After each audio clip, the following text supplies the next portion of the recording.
Buenas noches, mamorrianos. Seguimos con la noche documental número 20. Hoy os traigo dos documentales. El primero es un documental no oficial que habla de la historia siniestra de la Sagrada Familia de aquí de Cataluña. Y el otro es un documental que es, ¿cómo le diríamos? Está basado en un libro que nos hablan de películas de género de slasher y cosas así, que está muy bien. Así que vamos a darle caña. Vale, del primer documental, al no ser realmente un documental, yo lo consideraría un documental no oficial. A ver, dejarme un momentito porque no sé por qué se escucha otra vez. Alto. Yo creo... Dejarme un momentito. Es que no sé cómo ponerlo, ¿eh? He bajado el micro, me lo separo y se sigue escuchando mucho, yo creo, ¿eh? Vale, vamos a darle caña. Vale, el documental no oficial se titula La terrible historia de la Sagrada Familia, la obra maldita de Gaudí que nunca termina. Es un documental de este mismo año, 2026. Tiene alrededor de unos, no sé si eran entre 6 o 3 meses. De duración unos 71 minutos, 1 hora y 10 y poco. Y concretamente todo lo demás, o sea, director, guionista, productor, distribuidor, es concretamente del canal Palacios, Oscuros. Muy buenas, mi amor. ¿Qué tal? Por cierto, hoy no te he dicho nada porque digo, a ver si se ha dormido y la voy a despertar, cosas así, ¿eh? Sí, es que mira cómo lo tengo separado ya, ¿eh? Mira cómo lo tengo separado, ya no, no sé cómo ponerme. A ver, dejadme un momentito. Se sigue escuchando mucho y encima está bajo, ¿eh? No sé. Dejarme un momentito. Voy a dejar un momentito en espera.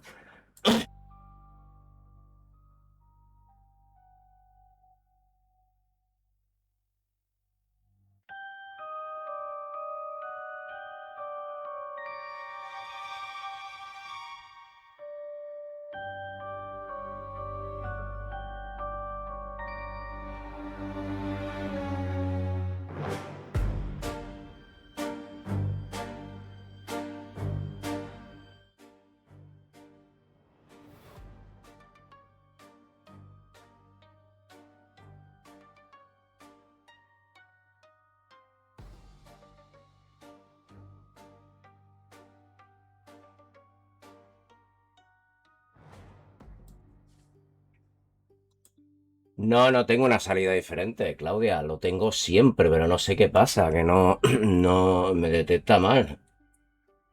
Porque lo he desenchufado. Lo he desenchufado y ahora no la detecta, no sé por qué. Vale, ya está.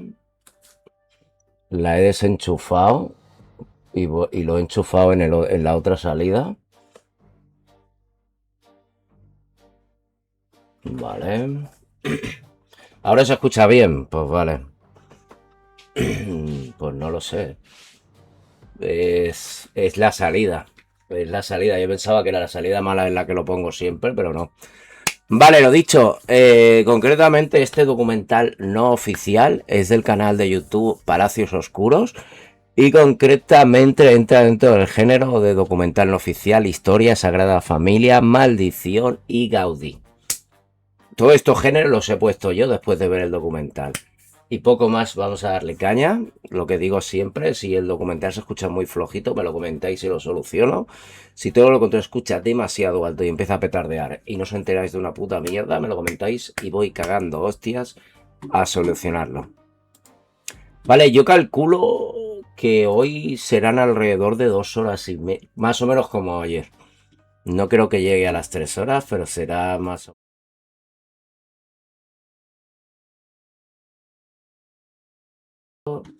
Ahora, ¿por qué? ¿Se escucha todo bien? Vale, vamos a darle caña.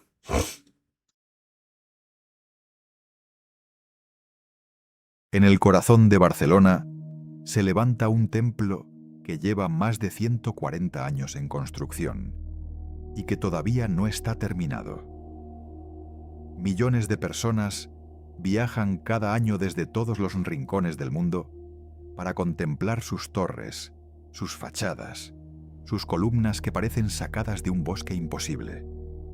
sacan fotografías, compran entradas, recorren sus naves con la boca abierta. Y sin embargo, muy pocos se detienen a pensar en lo que realmente ha costado levantar este lugar.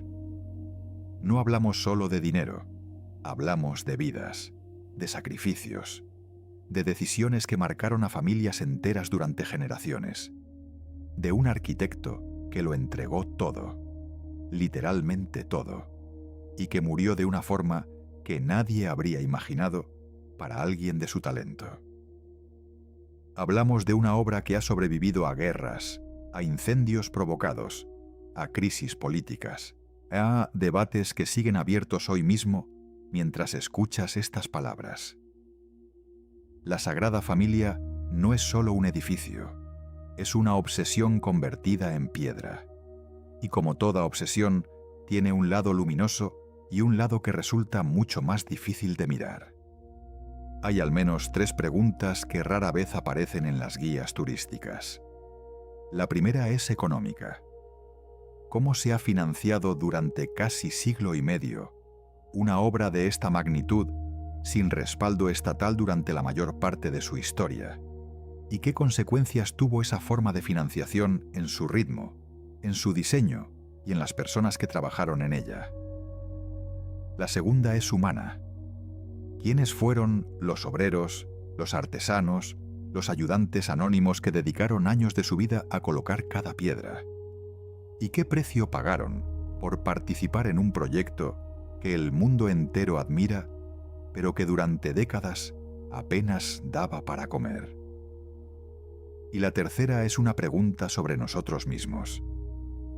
¿Por qué hoy recorremos la Sagrada Familia como una atracción más, como un punto en la lista de cosas que hay que ver antes de morir, sin detenernos a pensar en todo lo que implica que una obra lleve más de un siglo sin completarse? En los próximos minutos vamos a recorrer la historia documentada de este templo. No la versión resumida que aparece en los folletos, sino la historia completa, con sus luces y con sus sombras. Vamos a hablar de Antoni Gaudí, por supuesto, pero también de todo lo que vino antes y después de él. Vamos a hablar de fe, de ambición, de tragedia y de una pregunta que sigue sin respuesta clara. ¿Puede una obra arquitectónica justificarlo todo? Si te interesan las historias de grandes construcciones, de los mundos que existieron dentro de ellas y de las personas que las hicieron posibles, suscríbete. Comenzamos. Oficialmente, el templo expiatorio de la Sagrada Familia es una basílica católica menor situada en el distrito del Ensanche de Barcelona, en la Comunidad Autónoma de Cataluña, España. Fue declarada Patrimonio de la Humanidad por la UNESCO en el año 2005, aunque solo en lo referente a la fachada del nacimiento y la cripta, que son las partes que se completaron en vida de Gaudí o poco después de su muerte. Su estilo es inclasificable, aunque suele enmarcarse dentro del modernismo catalán con elementos que van mucho más allá de cualquier etiqueta.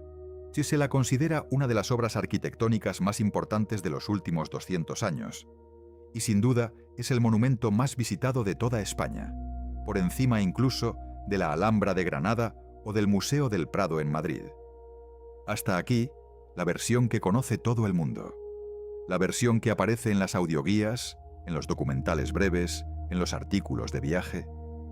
Pero toda gran construcción tiene una historia más amplia que rara vez aparece en los folletos. Y la de la Sagrada Familia es, posiblemente, una de las más complejas y contradictorias de toda la arquitectura occidental. Para entender por qué, hay que retroceder mucho. Hay que volver a la Barcelona de finales del siglo XIX, una ciudad que estaba cambiando a una velocidad difícil de imaginar. En aquella época, Barcelona vivía una transformación brutal. La revolución industrial había llegado con fuerza a Cataluña, convirtiendo la región en el motor económico de España. Las fábricas textiles crecían por todas partes. El puerto se expandía. El comercio con las colonias de ultramar, especialmente con Cuba y Filipinas, generaba fortunas enormes. Y toda esa riqueza se concentraba en las manos de una burguesía catalana que quería demostrar al mundo, y especialmente al resto de España, que Barcelona era una ciudad moderna, europea, cosmopolita. Esa demostración tomó muchas formas. Se construyeron palacios urbanos, teatros, hospitales monumentales, parques.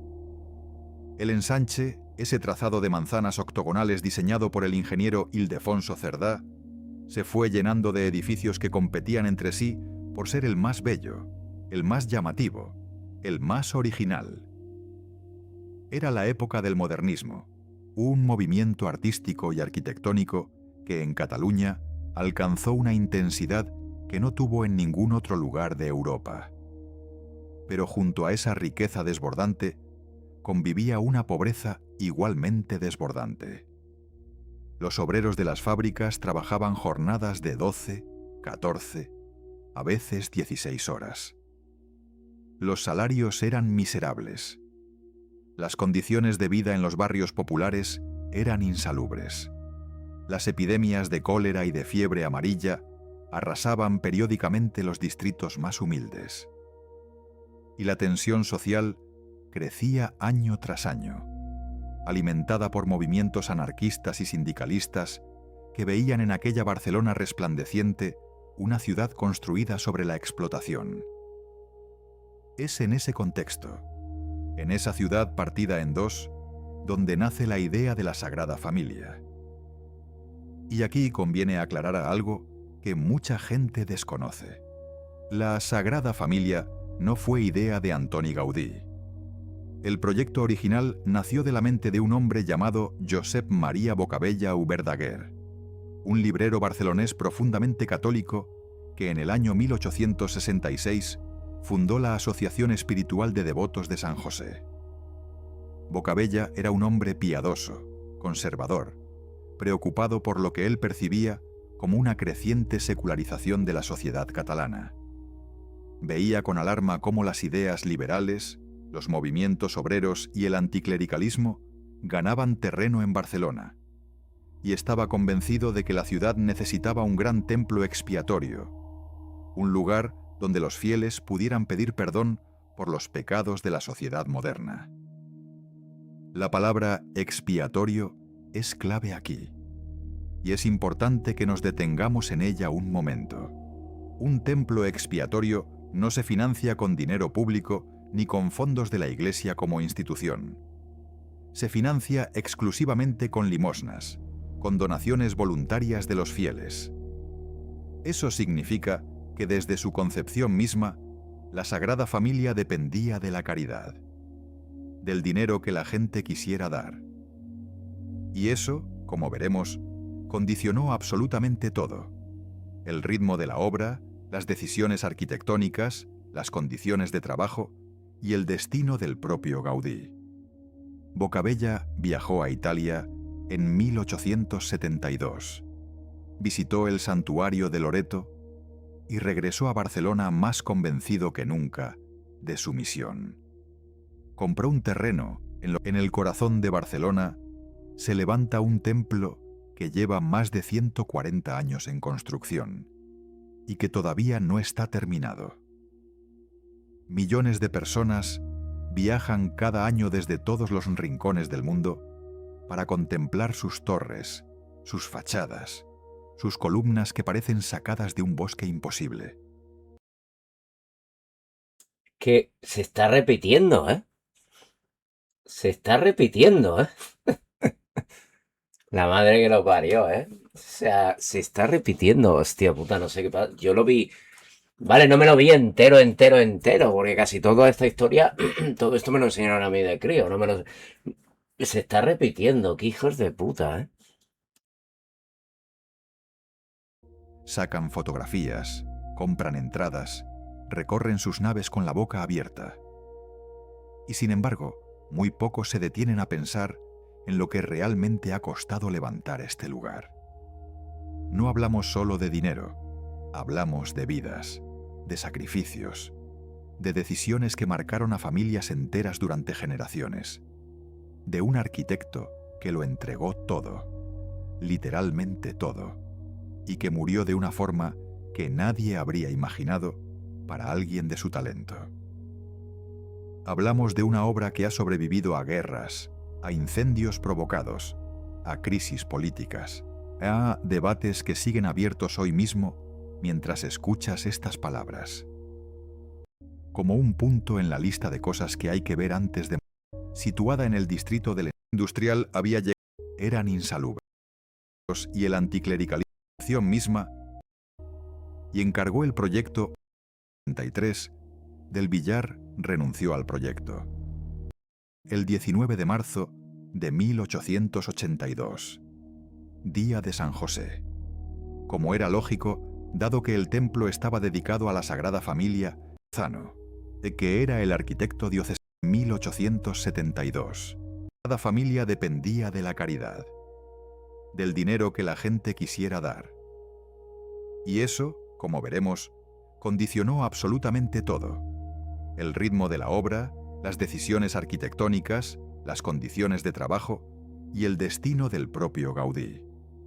Boccabella viajó a Italia en 1872, visitó el santuario de Loreto y regresó a Barcelona más convencido que nunca de su misión. Compró un terreno en lo que entonces era casi las afueras de la ciudad, una zona del ensanche que todavía estaba medio vacía, y encargó el proyecto a un arquitecto llamado Francisco de Paula, del Villar y Lozano, que era el arquitecto diocesano. Del Villar diseñó un templo neogótico bastante convencional. Una iglesia grande, sí, pero dentro de los cánones habituales de la época. Algo que podría haberse construido en cualquier ciudad europea sin llamar demasiado la atención. Las obras comenzaron el 19 de marzo de 1882, día de San José. Como era lógico, dado que el templo estaba dedicado a la Sagrada Familia y a la devoción josefina. Pero apenas un año después, en 1883, del Villar renunció al proyecto. Las razones exactas de su renuncia son objeto de debate entre los historiadores. Algunos documentos sugieren que hubo desacuerdos con Boccabella y con el asesor arquitectónico de la asociación, Joan Martorell, sobre cuestiones técnicas y presupuestarias. Otros apuntan a diferencias de criterio más profundas. Lo que sí es un hecho es que tras la marcha de Del Villar, Joan Martorell recomendó a un joven arquitecto de 31 años para tomar las riendas del proyecto. Ese joven se llamaba Antoni Gaudí i Nacornet. Y con su llegada, todo cambió. Gaudí había nacido el 25 de junio de 1852 en Reus, una ciudad a unos 100 kilómetros al sur de Barcelona, aunque algunos registros sugieren que pudo haber nacido en Riudoms, un pueblo cercano. Su padre era calderero, un artesano que trabajaba el cobre para fabricar alambiques y recipientes. Y Gaudí siempre dijo que fue precisamente esa herencia artesana la que le dio su capacidad para pensar en 3 dimensiones, para imaginar formas en el espacio antes de dibujarlas en un papel. De niño, Gaudí fue enfermizo.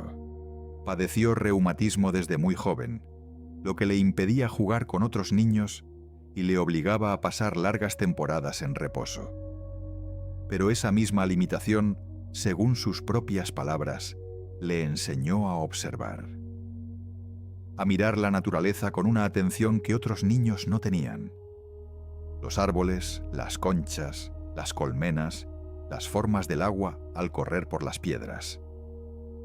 Todo eso quedó grabado en su memoria y acabó apareciendo décadas después en cada rincón de la Sagrada Familia. Gaudí estudió arquitectura en Barcelona y se graduó en 1878. Su expediente académico fue irregular, brillante en algunas materias y mediocre en otras. Se cuenta que el director de la Escuela de Arquitectura, al entregarle el título, dijo algo parecido a esto: «No sé si hemos dado el diploma a un loco o a un genio. El tiempo lo dirá». Es probable que esta anécdota esté adornada por la tradición oral, pero refleja algo real. Desde el principio, Gaudí fue un personaje que no encajaba en los moldes habituales. Cuando asumió el proyecto de la Sagrada Familia, Gaudí era un hombre joven, ambicioso, elegante, que frecuentaba los círculos de la alta burguesía catalana. Vestía bien, comía bien, asistía al teatro, se interesaba por la política. Nada hacía presagiar en aquel momento lo que vendría después. La transformación radical que la Sagrada Familia provocaría en su vida, llevándolo de la elegancia mundana al ascetismo más extremo. Pero eso vendría con los años. Al principio, lo que Gaudí hizo fue algo que ya de por sí resultaba extraordinario. Tomó el proyecto neogótico de Del Villar y lo transformó por completo. No lo hizo de golpe. Los cambios fueron graduales. Primero terminó la cripta que Del Villar había comenzado, respetando en gran medida el diseño original, pero introduciendo ya algunas modificaciones. Luego, cuando empezó a trabajar en el ábside, las cosas empezaron a cambiar de forma visible. Y cuando llegó el momento de diseñar las fachadas y las torres, Gaudí abandonó definitivamente el neogótico y se lanzó a crear algo que no tenía precedentes en la historia de la arquitectura. Lo que Gaudí imaginó para la Sagrada Familia era, en pocas palabras, un templo que fuera una representación total del universo cristiano. No un edificio con decoración religiosa, sino un edificio que fuera en sí mismo un sermón, una catequesis, una Biblia esculpida en piedra. Cada fachada contaría una parte de la historia de Cristo. Cada torre representaría a un apóstol, a un evangelista, a la Virgen María o al propio Jesús. Cada detalle, desde la forma de las columnas hasta la inclinación de los muros, tendría un significado simbólico, litúrgico o natural. Las columnas del interior, por ejemplo, fueron diseñadas para imitar troncos de árboles que se ramifican al llegar al techo, creando una sensación de bosque sagrado. Gaudí estudió durante años la forma en que los árboles distribuyen el peso de sus ramas y aplicó esos principios a la estructura del templo, utilizando columnas inclinadas que eliminaban la necesidad de contrafuertes exteriores, algo que las catedrales góticas no habían logrado resolver sin esos enormes apoyos laterales que todos conocemos. Las torres, esas torres que hoy definen el perfil de Barcelona, fueron concebidas como campanas al aire libre, diseñadas para que el sonido se proyectara hacia la ciudad desde una altura que superaría los 170 metros en la torre central, la dedicada a Jesucristo, que cuando se complete será la estructura más alta de Barcelona, pero quedará, según el deseo expreso de Gaudí, un palmo por debajo de la montaña de Montjuïc, porque el arquitecto creía firmemente que la obra del hombre no debía superar la obra de Dios. Todo esto era un proyecto de una ambición descomunal. Y hay que recordar que se financiaba con limosnas. Ese desfase entre la magnitud de la visión y la fragilidad de los recursos es, quizá, la paradoja central de toda la historia de la Sagrada Familia.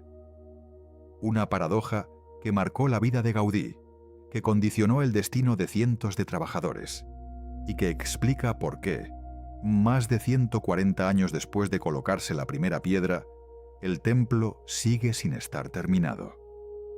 Pero hay algo más. Algo que va más allá de la arquitectura y del dinero. Algo que tiene que ver con lo que ocurre cuando un ser humano dedica su existencia entera a una sola idea, a un solo proyecto, a un solo sueño. Porque eso fue exactamente lo que hizo Antoni Gaudí. Y el precio que pagó por ello fue más alto de lo que la mayoría de la gente imagina. En la Barcelona de finales del siglo XIX, las grandes obras de construcción funcionaban de una manera que hoy nos resultaría difícil de aceptar. No existían las regulaciones laborales que conocemos ahora. No había seguros de accidente, ni jornadas máximas establecidas por ley, ni inspecciones de seguridad en las obras. Los trabajadores, en su mayoría hombres jóvenes procedentes de zonas rurales que habían migrado a la ciudad buscando un jornal, se enfrentaban cada día a condiciones que hoy calificaríamos sin dudarlo de peligrosas. Esto no era exclusivo de la Sagrada Familia. Era la norma en prácticamente todas las grandes construcciones de la época, tanto en España como en el resto de Europa. Las catedrales medievales, los palacios renacentistas, los grandes edificios públicos del siglo XIX. Todos se levantaron bajo condiciones similares. Los andamios eran de madera, las herramientas eran básicas, las caídas eran frecuentes, y los accidentes se consideraban parte inevitable del oficio. En el caso de la Sagrada Familia, estas dificultades se multiplicaban por varios factores. El primero era la complejidad del diseño de Gaudí. Sus formas orgánicas y sus superficies curvas, sus estructuras inclinadas, exigían técnicas de construcción que no existían en los manuales. Los canteros tenían que tallar piedras con geometrías que nunca antes habían visto. Los albañiles trabajaban sobre superficies que no seguían líneas rectas.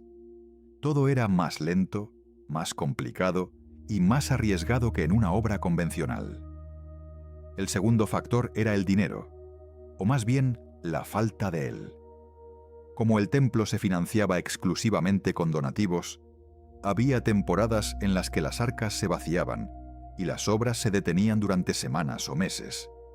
Cuando el dinero volvía a llegar, se reanudaba el trabajo, a veces con prisa para recuperar el tiempo perdido. Esa irregularidad afectaba directamente a los trabajadores, que no tenían garantía alguna de empleo continuado. Gaudí era consciente de estas dificultades. Algunos testimonios de la época, recogidos por colaboradores cercanos como Joan Bergós o César Martinel, indican que el arquitecto se preocupaba genuinamente por las condiciones de sus obreros. Se dice que conocía a muchos de ellos por su nombre, que visitaba las zonas de trabajo con frecuencia y que en ocasiones intervenía personalmente para resolver problemas técnicos que ponían en riesgo la seguridad. También hay constancia de que estableció un sistema de escuelas dentro del recinto de la obra para los hijos de los trabajadores. Algo poco habitual en aquella época.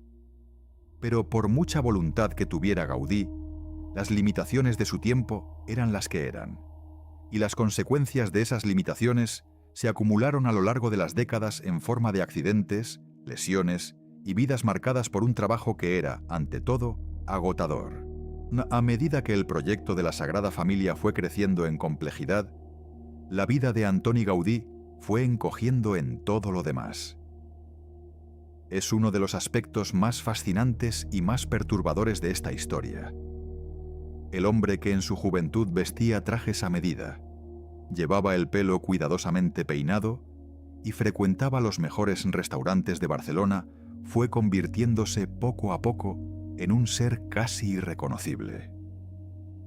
A partir de 1910, aproximadamente, Gaudí comenzó un proceso de desprendimiento personal, que algunos biógrafos han descrito como una conversión mística, y otros como una obsesión que fue consumiéndolo desde dentro. Los dos fenómenos, probablemente, no se excluyen el uno al otro. Lo cierto es que varios acontecimientos personales marcaron profundamente al arquitecto durante aquellos años. En 1879, su madre había fallecido. Poco después murió su hermana Rosa, dejando una hija huérfana a cargo de Gaudí y de su padre. En 1900, su padre también murió, seguido poco después por su sobrina. En pocos años, Gaudí perdió a prácticamente toda su familia directa. Se quedó solo. Nunca se casó. Hay constancia de que en su juventud mantuvo un interés romántico por al menos una mujer, Josefa Moreu, una maestra a la que cortejó sin éxito. Tras ese rechazo, según los testimonios disponibles, Gaudí no volvió a intentar una relación sentimental. Es posible que la soledad afectiva fuera un factor determinante en la intensificación de su entrega al trabajo. Es posible también que su fe católica, cada vez más profunda y más rigurosa, le llevara a buscar en el templo lo que no encontraba en la vida. Sea cual fuere la razón, o la combinación de razones, el resultado fue el mismo.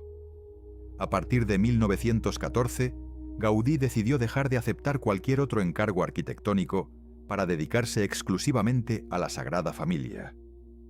Rechazó proyectos, rechazó reconocimientos, rechazó invitaciones. Y en 1925 dio un paso más. Se fue a vivir literalmente a la obra.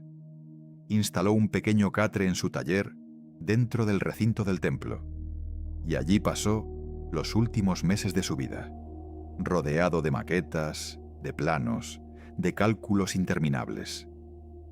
Su aspecto físico cambió por completo. Dejó de cuidar su ropa. Comía cada vez menos, siguiendo ayunos cuaresmales que llevaba hasta extremos preocupantes. Algunos testimonios de la época describen a un hombre delgadísimo, con la ropa raída, el pelo descuidado, los bolsillos vacíos. O un hombre que cualquier transeúnte habría confundido con un mendigo. Y eso fue exactamente lo que ocurrió el 7 de junio de 1926.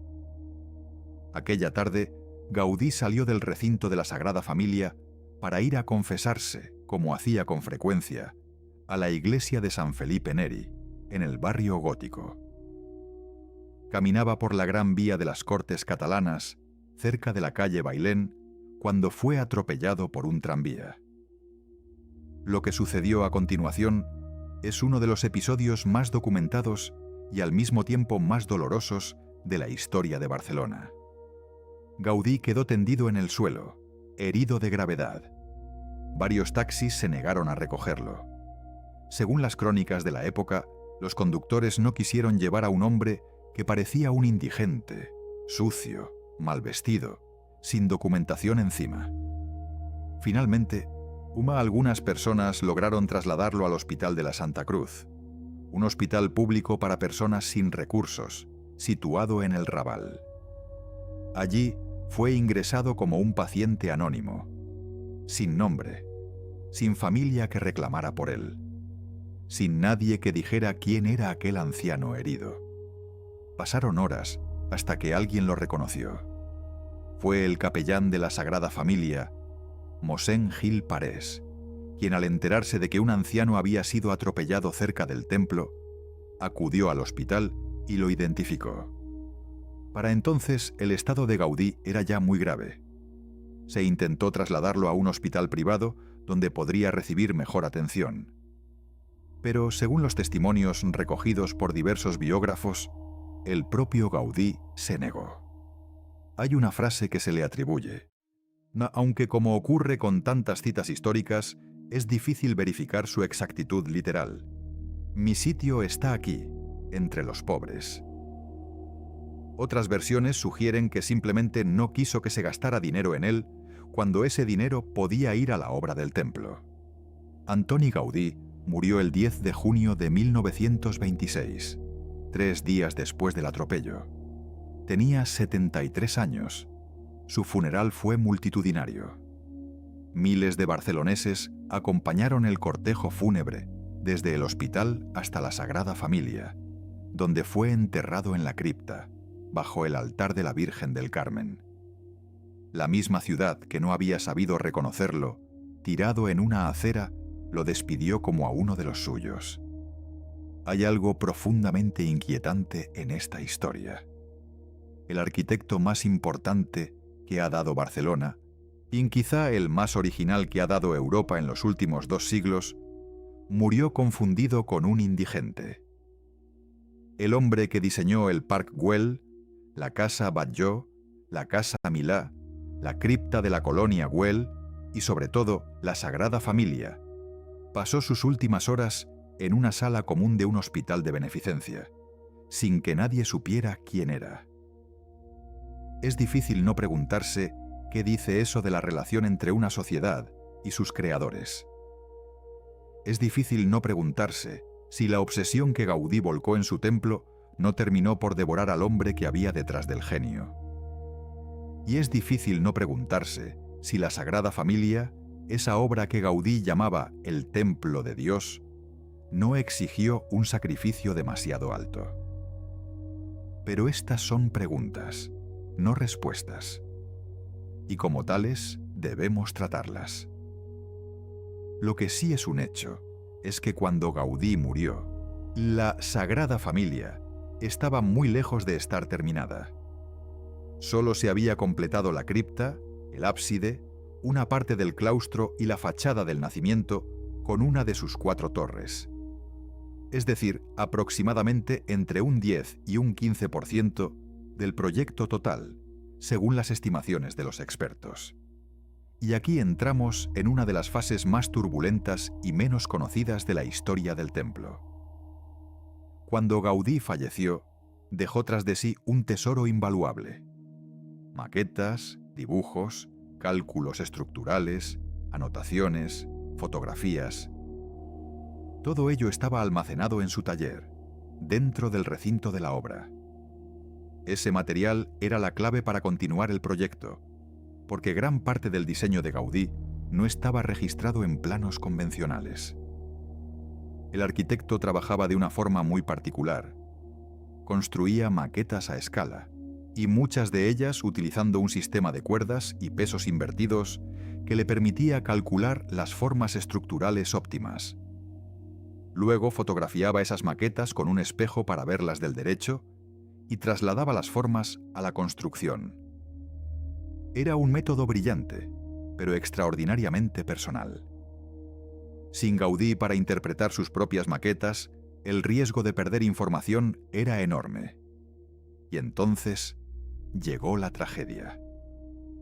El 20 de julio de 1936, 10 años después de la muerte de Gaudí, estalló la Guerra Civil Española.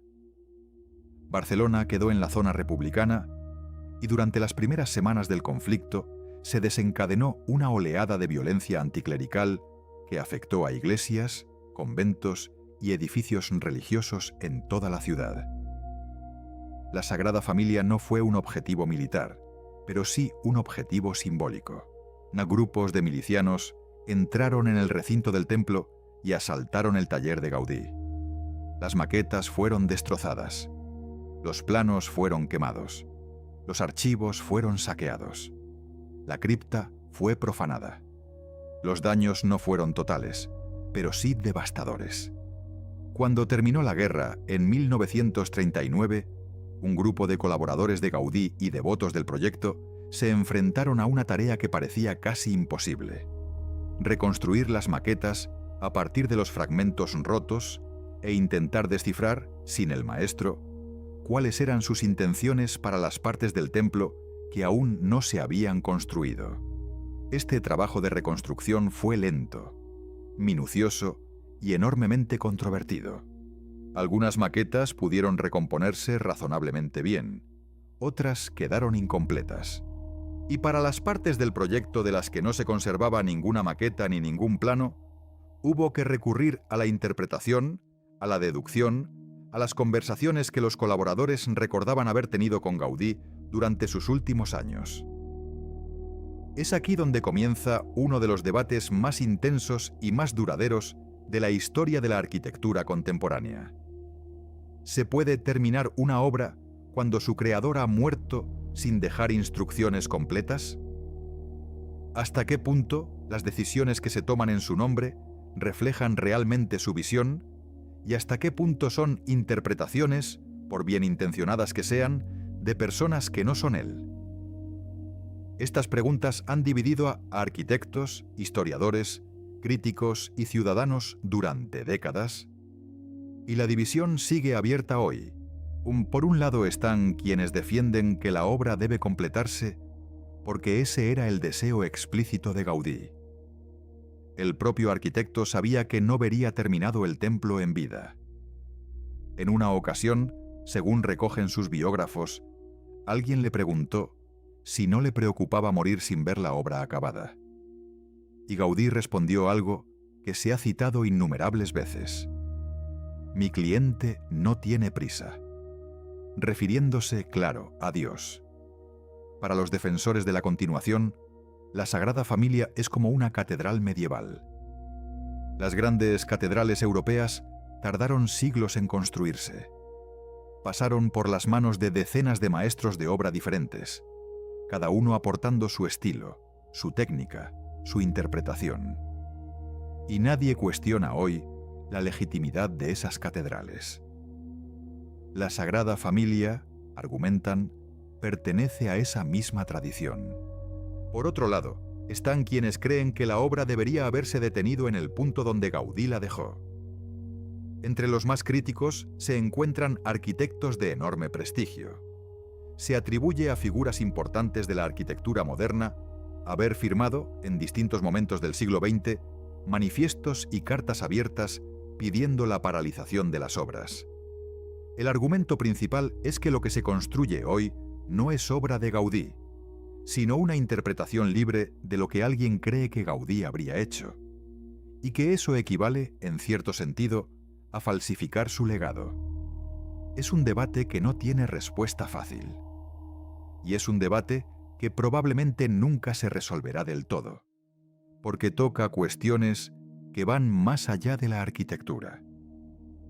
La autoría, la intención, el respeto al pasado, la relación entre el creador y su creación. Lo que sí podemos hacer es observar los hechos. Y los hechos dicen que las obras continuaron. Después de la Guerra Civil, la reconstrucción fue extremadamente lenta. España estaba devastada por el conflicto. La economía estaba en ruinas. El régimen de Franco, que se había proclamado defensor del catolicismo, apoyó simbólicamente la continuación del templo, pero los recursos reales fueron escasos durante años. Las obras avanzaron a un ritmo que a veces se medía en centímetros al año. Durante las décadas de los 40, los 50 y los 60, la Sagrada Familia fue sobre todo un ejercicio de paciencia. Los arquitectos que sucedieron a Gaudí, principalmente Francesc Quintana, Isidre Puig Boada y Lluís Bonet i Garí, trabajaron con presupuestos mínimos, recomponiendo maquetas, publicando estudios, intentando mantener vivo el proyecto en una época en la que Barcelona tenía otras prioridades mucho más urgentes. Fue la fachada de la Pasión la que se convirtió en el siguiente gran foco de atención. Gaudí había dejado indicaciones claras de que esta fachada, dedicada al sufrimiento y muerte de Cristo, debía ser austera, desnuda, deliberadamente dolorosa en su estética.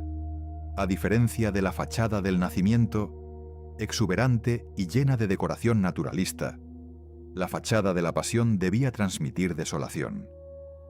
El encargo de las esculturas recayó en Josep Maria Subirachs, un artista catalán de estilo muy diferente al de Gaudí. Subirachs trabajó en la fachada desde 1987 hasta su muerte en 2014, y sus figuras angulosas, geométricas, expresionistas, generaron una polémica enorme. Para muchos, si las esculturas de Subirachs traicionaban el espíritu de Gaudí. Para otros, representaban exactamente lo que Gaudí había pedido. Un contraste brutal con la suavidad de la fachada del Nacimiento. Es probable que ambas posiciones tengan parte de razón. Lo que es innegable es que la fachada de la Pasión se convirtió en otro campo de batalla del debate que ya hemos mencionado. ¿Hasta dónde puede llegar la interpretación cuando el creador original ya no está? Mientras tanto, algo empezó a cambiar de forma radical en la financiación del templo. Durante la mayor parte del siglo XX, la Sagrada Familia se financió como Gaudí y Bocabella habían previsto, con limosnas, con donaciones, con la generosidad de los fieles. Pero a partir de los años 90, cuando el turismo de masas comenzó a transformar Barcelona, las entradas de visitantes al templo se convirtieron en la principal fuente de ingresos. Los números son elocuentes. A principios de los años 90, la Sagrada Familia recibía unos pocos cientos de miles de visitantes al año. A principios del siglo XXI, la cifra superaba los 2 millones. Y en los años previos a la pandemia de 2020, el templo recibía cerca de 4,5 millones de visitantes anuales, con entradas que oscilaban entre los 20 y los 36 euros dependiendo de la modalidad. Haz la cuenta. Estamos hablando de decenas de millones de euros al año. Ese torrente de dinero transformó por completo el ritmo de la obra. Por primera vez en su historia, la Sagrada Familia tenía recursos suficientes para avanzar a gran velocidad. Se contrataron equipos de canteros, escultores o ingenieros y técnicos especializados. Se incorporaron tecnologías de vanguardia, diseño asistido por ordenador, impresión en 3 dimensiones para las maquetas, piedra cortada con precisión milimétrica por máquinas controladas numéricamente. El contraste era asombroso. La obra que durante un siglo había avanzado piedra a piedra con artesanos que tallaban cada bloque a mano, estaba ahora acelerada por la tecnología del siglo XXI. Los defensores del proyecto celebraban cada avance como un paso hacia la culminación del sueño de Gaudí. Los críticos se preguntaban si esa aceleración no estaba sacrificando algo esencial. La artesanía, el detalle, el alma que Gaudí había imprimido a cada rincón de la parte del templo, que él sí construyó con sus propias manos. Es una tensión que sigue presente hoy. Y es una tensión que no se va a resolver con argumentos técnicos, porque en el fondo no es una cuestión técnica. Es una cuestión de valores. ¿Qué es más importante? ¿Terminar el templo o preservar la autenticidad de lo que queda del original? ¿Es posible hacer ambas cosas al mismo tiempo? ¿O son, en cierto sentido, objetivos incompatibles? No hay respuesta fácil. Pero hay una realidad que nadie discute. La Sagrada Familia, tal como la vemos hoy, es a la vez una obra de Gaudí y una obra de muchas otras personas. Es el resultado de un siglo y medio de decisiones, de conflictos, de sacrificios, de interpretaciones. Es una catedral que contiene dentro de sí no una historia, sino muchas historias entrelazadas. Y quizá eso sea lo que la hace tan extraordinaria. O quizá eso sea lo que la hace tan inquietante.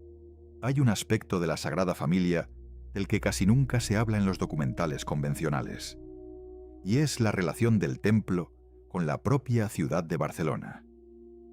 Porque la Sagrada Familia no existe en el vacío. Existe en un barrio con vecinos, con calles, con comercios, con problemas cotidianos que tienen muy poco que ver con la grandeza de la arquitectura y mucho que ver con la presión que ejerce un monumento de esta magnitud sobre el tejido urbano que lo rodea. El templo se encuentra en el barrio del Ensanche, concretamente en la zona conocida como la Sagrada Familia, que toma su nombre precisamente del templo. Es un barrio residencial, de clase media trabajadora, con edificios de viviendas de 5 o 6 plantas construidos durante el siglo XX. Un barrio que durante décadas fue relativamente tranquilo, donde los vecinos hacían su vida con normalidad, compraban en los mercados de proximidad, llevaban a sus hijos al colegio y se sentaban por las tardes en los bancos de las plazas cercanas. Todo eso empezó a cambiar cuando el turismo de masas llegó a Barcelona. A partir de los años 90, y especialmente después de los Juegos Olímpicos de 1992, Barcelona se convirtió en uno de los destinos turísticos más populares del mundo. Y la Sagrada Familia, como monumento más emblemático de la ciudad, se convirtió en el epicentro de ese fenómeno. Los efectos sobre el barrio fueron graduales pero profundos. Las tiendas de barrio fueron cerrando una tras otra, sustituidas por negocios orientados al turismo. Tiendas de recuerdos, restaurantes con menús traducidos a 6 idiomas, hoteles y apartamentos turísticos. Los alquileres subieron. Los precios de las viviendas se dispararon. Muchos vecinos de toda la vida se vieron empujados a marcharse porque ya no podían permitirse vivir junto a uno de los monumentos más visitados del planeta. Las calles que rodean el templo se saturaron de autobuses turísticos, de grupos con auriculares siguiendo a un guía, de vendedores ambulantes, de colas que en temporada alta podían extenderse durante cientos de metros. El ruido de las obras de construcción, que se prolongaba durante todo el año, se sumaba al bullicio turístico, creando un ambiente que para muchos residentes se hizo insoportable. Esto no es algo exclusivo de la Sagrada Familia, por supuesto. Es un fenómeno que afecta a ciudades turísticas de todo el mundo. Venecia, Florencia, Ámsterdam, Dubrovnik, todas ellas sufren problemas similares. Pero en el caso de la Sagrada Familia, hay un matiz que lo hace especialmente complejo. Las obras de construcción no han terminado. Es decir, los vecinos no solo conviven con el turismo de masas, sino que además conviven con una obra que lleva más de 140 años activa y que durante años ha implicado grúas, camiones de materiales, maquinaria pesada y todas las molestias asociadas a un proyecto de construcción de semejante envergadura. Y aquí surge otra cuestión que merece ser examinada con cuidado. Durante décadas, la Sagrada Familia se construyó sin licencia de obras. Esto no es una interpretación ni una exageración. Es un hecho administrativo documentado. Cuando las obras comenzaron en 1882, se solicitó una licencia al ayuntamiento del municipio de Saint-Martí-de-Provençals, ya que era el municipio al que pertenecía la zona antes de ser anexionada por Barcelona en 1897. Hay indicios de que aquella licencia original pudo haberse concedido, pero los registros son confusos y no está del todo claro cuál era su alcance ni su vigencia. Lo que sí es un hecho es que durante más de un siglo el templo se construyó en una especie de limbo administrativo. No había una licencia de obras actualizada que cubriera las modificaciones que Gaudí y sus sucesores fueron introduciendo en el proyecto. La situación era conocida por las autoridades municipales, pero durante décadas nadie la abordó de forma decidida. El templo era demasiado importante, demasiado simbólico, demasiado rentable como para que alguien quisiera entrar en un conflicto burocrático con la Junta Constructora. No fue hasta el año 2018 cuando el Ayuntamiento de Barcelona y la Junta Constructora del templo llegaron finalmente a un acuerdo para regularizar la situación. El templo obtuvo una licencia de obras oficial a cambio del pago de una cantidad de 36 millones de euros que se destinarían a mejorar las infraestructuras del barrio: transporte público, accesibilidad, gestión de los flujos turísticos. 36 millones de euros. Esa fue, en cierto sentido, la cifra que puso un precio a más de un siglo de irregularidad administrativa. Y aunque tanto el ayuntamiento como la Junta Constructora presentaron el acuerdo como un paso positivo, muchos vecinos del barrio lo recibieron con escepticismo.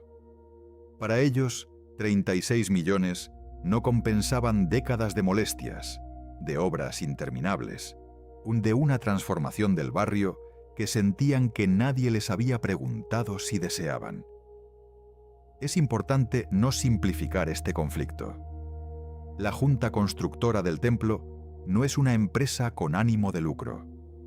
Es una entidad sin fines comerciales cuya misión declarada es completar la obra de Gaudí. Los ingresos por entradas se destinan íntegramente a la construcción y al mantenimiento del templo. No hay accionistas, no hay dividendos, no hay beneficios empresariales en el sentido convencional del término. Pero también es cierto que un organismo que ingresa decenas de millones de euros al año y que gestiona una de las atracciones turísticas más potentes del mundo, no puede ser visto simplemente como una modesta asociación de devotos, que es lo que fue en sus orígenes. La escala ha cambiado, y con la escala cambian también las responsabilidades. Este es otro de los muchos contrastes que definen la historia de la Sagrada Familia. Un templo que nació de las limosnas de los pobres y que hoy se financia con las entradas de millones de turistas. Un proyecto que empezó como un acto de fe y que hoy funciona, en términos prácticos, como una de las industrias culturales más rentables de Europa. ¿Habría aprobado Gaudí esta transformación? Es imposible saberlo con certeza. Algunos de sus biógrafos sostienen que el arquitecto habría aceptado cualquier medio que sirviera para completar el templo. Otros creen que un hombre que eligió vivir en la pobreza y morir entre los pobres habría tenido serias reservas ante la mercantilización de su obra. Lo que sí sabemos es que Gaudí era un hombre pragmático en muchos sentidos. A pesar de su misticismo, y te entendía que la obra necesitaba dinero, y no le temblaba el pulso a la hora de pedirlo.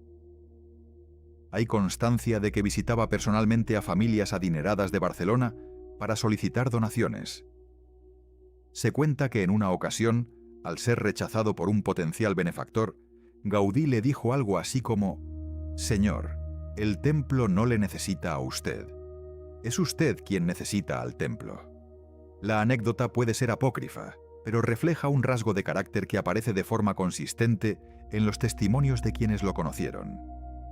Gaudí tenía una capacidad extraordinaria para combinar la humildad personal con una seguridad absoluta en la importancia de su proyecto. Esa seguridad es la que le permitió dedicar 43 años de su vida a una sola obra. 43 años, desde 1883 hasta 1926. Más tiempo del que la mayoría de personas dedican a cualquier actividad en toda su existencia. Y durante esos 43 años, Gaudí no solo diseñó un templo, desarrolló un sistema estructural completamente nuevo, basado en formas geométricas que la ingeniería de su tiempo apenas comprendía. Sus superficies regladas, sus paraboloides hiperbólicos, sus helicoides, eran formas que los matemáticos conocían, pero que nadie había aplicado a la arquitectura a esa escala. Gaudí las utilizó no como decoración, sino como estructura. Cada curva, cada inclinación, cada ángulo tenía una función mecánica precisa. Y lo más extraordinario es que calculó todo esto sin ordenadores, sin software de simulación, sin ninguna de las herramientas que los ingenieros utilizan hoy. Lo hizo con maquetas de cuerdas y sacos de arena, con espejos, y con meses y años de prueba y error. Cuando los ingenieros del siglo XXI sometieron sus cálculos a análisis computacionales, descubrieron que eran correctos. Las formas que Gaudí había determinado de forma artesanal coincidían con las soluciones óptimas que arrojaban los programas informáticos más avanzados. Eso da una idea de la magnitud del genio de este hombre. Y también da una idea de lo difícil que es sustituirlo. Porque cuando hoy se dice que la Sagrada Familia se está terminando según los planos de Gaudí, hay que entender esa afirmación con muchos matices. Los planos originales fueron destruidos en gran parte durante la Guerra Civil. Las maquetas fueron reconstruidas a partir de fragmentos. ¿En serio se está repitiendo otra vez? ¿Otra vez se está repitiendo? ¿En serio? Hostia puta, la madre que lo parió. Entonces, este documental dura 40 minutos o menos, ¿eh? A ver, dejadme un momentito. Es lo de la guerra civil que destruyeron. Mira, mirad, a ver. Para muchas partes del templo, simplemente no existe documentación y evitar despidos masivos. Cuando el turismo volvió gradualmente para el proyecto, durante meses, las obras se detuvieron por completo. Podría extenderse varios años más. Es decir, es posible que la Sagrada Familia alcance algo parecido a su forma final 144 años después de que se colocara la primera piedra. 144 años. Es un número que invita a la reflexión, porque detrás de ese número hay generaciones enteras de trabajadores que nacieron, crecieron, trabajaron y murieron mientras el templo seguía subiendo, piedra a piedra. Hay familias que vieron cómo sus padres iban a trabajar a la obra y que luego enviaron a sus propios hijos a hacer lo mismo. Hay canteros que dedicaron toda su vida profesional a tallar una sola fachada. Hay ingenieros que pasaron décadas calculando la curvatura de un arco que ellos nunca verían terminado. Esas son las personas invisibles de la Sagrada Familia, las que no aparecen en los libros de arte ni en las guías turísticas, las que no tienen nombre en las placas conmemorativas, las que simplemente estuvieron ahí, día tras día, haciendo posible lo que otros diseñaron y lo que otros admirarían. Es justo preguntarse por ellas. Es justo reconocer que un templo no lo construye un genio solo. Lo construyen miles de manos, miles de espaldas, miles de jornadas de trabajo. Y que sin esas manos, sin esas espaldas, sin esas jornadas, el genio de Gaudí habría quedado para siempre en el reino de los sueños que nunca se materializan. Hay una frase que a veces se utiliza para describir las grandes catedrales medievales. Fueron construidas por hombres que sabían que nunca las verían terminadas. Se dice con admiración, como si fuera una prueba de fe y de generosidad. Y probablemente lo es, pero también podríamos mirarlo desde otro ángulo. También podríamos preguntarnos qué significa dedicar tu vida a algo que sabes que no vas a disfrutar. ¿Qué tipo de sociedad genera ese tipo de proyectos? ¿Qué se necesita, en términos humanos, para que una obra así sea posible? No son preguntas cómodas, pero son preguntas necesarias.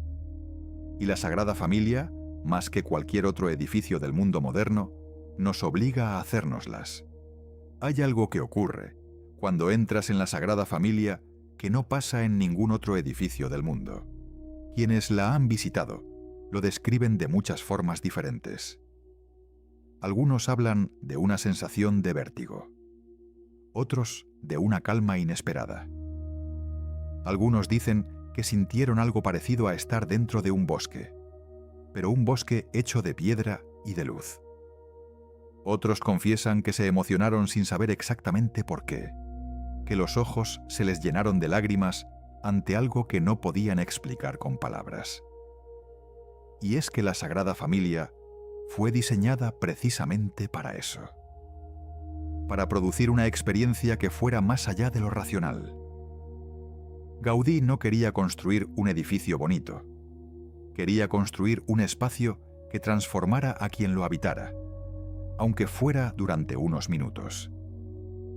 La luz es quizá el elemento más poderoso de esa transformación. Las vidrieras de la Sagrada Familia no son vidrieras convencionales. Gaudí diseñó los ventanales para que la luz entrara de forma diferente según la hora del día y según la orientación de cada fachada.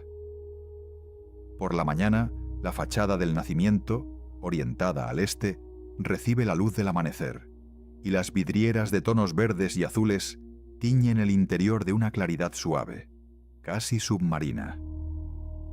Por la tarde, la fachada de la Pasión, orientada al oeste, recoge la luz del atardecer, y las vidrieras de tonos rojos, naranjas y dorados incendian las naves con una calidez que parece venir de otro mundo. El efecto es deliberado. Gaudí estudió durante años el comportamiento de la luz natural. Sabía exactamente qué color tendría cada rincón del templo a cada hora.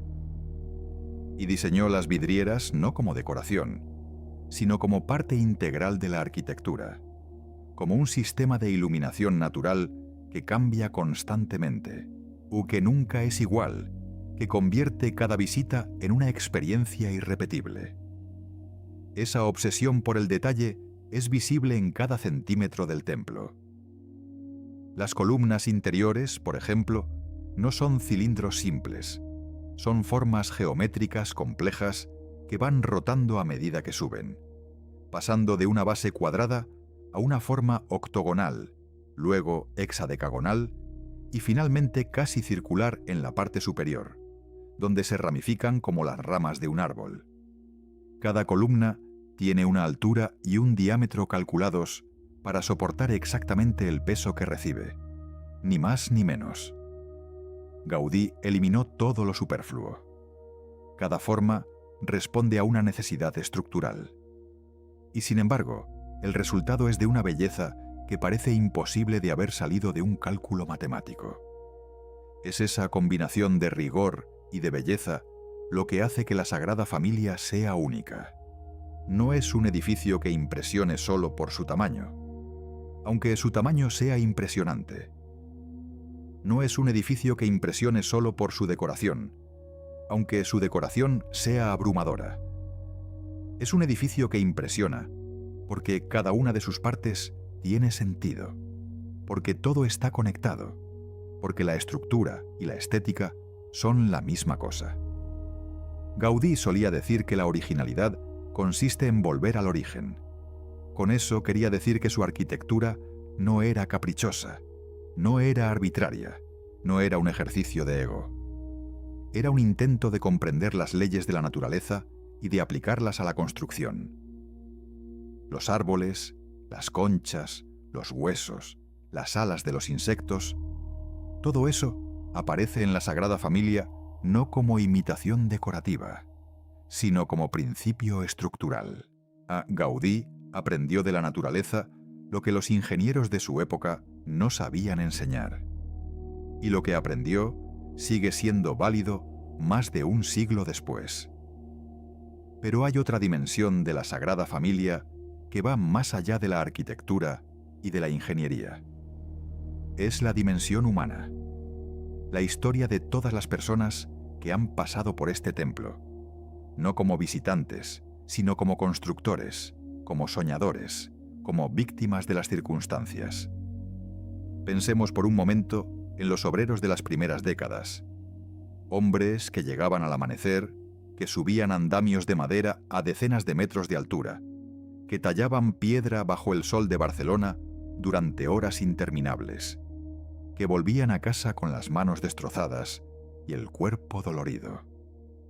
Hombres que probablemente no entendían del todo lo que estaban construyendo, que no podían apreciar la genialidad matemática de las formas que sus manos daban vida, pero que sabían que estaban participando en algo importante, algo que les sobreviviría. Pensemos en los colaboradores de Gaudí, arquitectos, dibujantes, escultores que trabajaron durante años a la sombra. ¿Qué pasaría si te dije? A ver, la información que estaban diciendo es muy interesante, pero el que ha hecho este vídeo, en serio, no tiene ni puta idea, os digo la verdad. ¿Qué era este? Es que directamente ha hecho, hazme un vídeo de 1 hora hablando de la Sagrada Familia, o sea, lo veis, no tiene ni principio ni fin, pero la información que ha dicho casi toda era correcta, os digo la verdad. Simplemente el rollo de la pronunciación de algunos nombres de calles o zonas de Barcelona o de Cataluña, pero era correcto. Y lo dicho, yo os digo la verdad, yo me esperaba que hablaran un poco del rollo de todas las muertes que hubo de obreros, pero no cuando Gaudí estaba vivo, sino cuando Gaudí murió. Hubo muchísimas muertes y fueron directamente lapidadas. O sea, hay una leyenda del rollo de que hay supuestamente paredes de la Sagrada Familia que supuestamente representan huesos o muertos y en realidad son huesos y muertos de verdad. Es un mito, no se sabe si es verdad o no, porque como es rollo, está todo protegido por la humanidad y toda esta mierda, no se puede tocar nada, cosas así. Y poco más. ¿Qué os ha parecido? Es interesante, lo que os pido disculpas porque yo cuando lo miré no me di cuenta que había zonas repetidas. O sea, está bien. Os digo la verdad, quiero variar con los documentales. Así que comentarme qué os ha parecido. ¿Te gustó? Me alegro. A ver, lo peor es que hemos visto una cinemática de 4 o 5 minutos repitiéndose durante hora y 10 minutos, ¿eh? Eso sí es lo peor, ¿eh? Aparte de las partes que te has repetido, ¿eh? Vale, vamos con el siguiente. El siguiente sí que es un documental real, es oficial. Se titula Going to Peace, The Rise and Fall of the Slasher Films. Es un documental de 2006, es un documental de duración unos 88 minutos, 1 hora y 18 minutos. País de origen, Estados Unidos. Es de los directores y guionistas J. Albert Dell, Rachel Belofsky, Michael Derek Bohusz y Rudy Scalere. No sé si lo he dicho bien. Concretamente este documental está basado en el libro Gone to País de Adam Rockoff, que se publicó por primera vez en 2002. Concretamente de productoras en este documental son bastante conocidas. Son concretamente 1, 2, 3 productoras. Perdón, 4. Starz, Things Films, Candy Hair Production y Leon Gates. Concretamente de distribuidoras este documental tuvo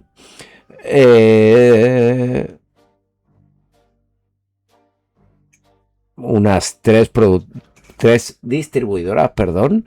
La primera es igual que la productora, o sea, es Think Film, Starz Entertainment y Shout Factory. Concretamente este documental entra entre el género de documental sobre cine, slasher, basado en un libro, terror, muerte y ficción criminal. Os voy a leer la sinopsis oficial que hay. A ver, dejadme un momentito, que os la voy a leer. A ver.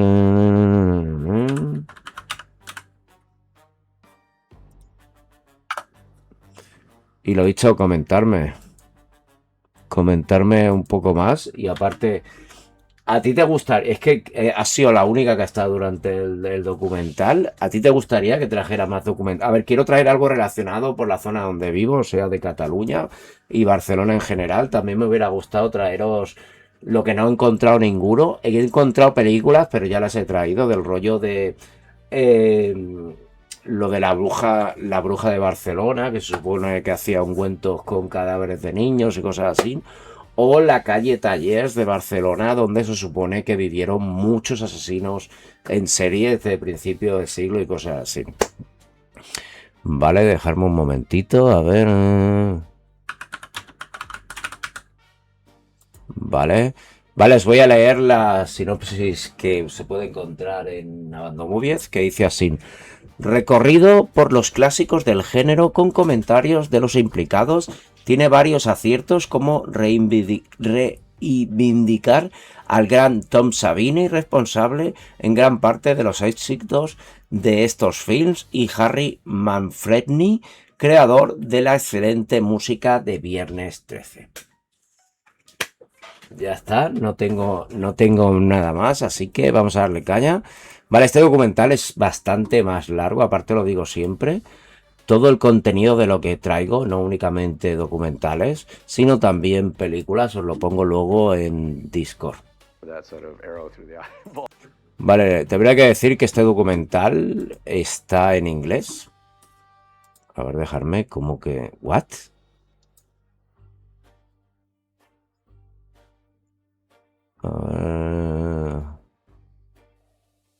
Vale.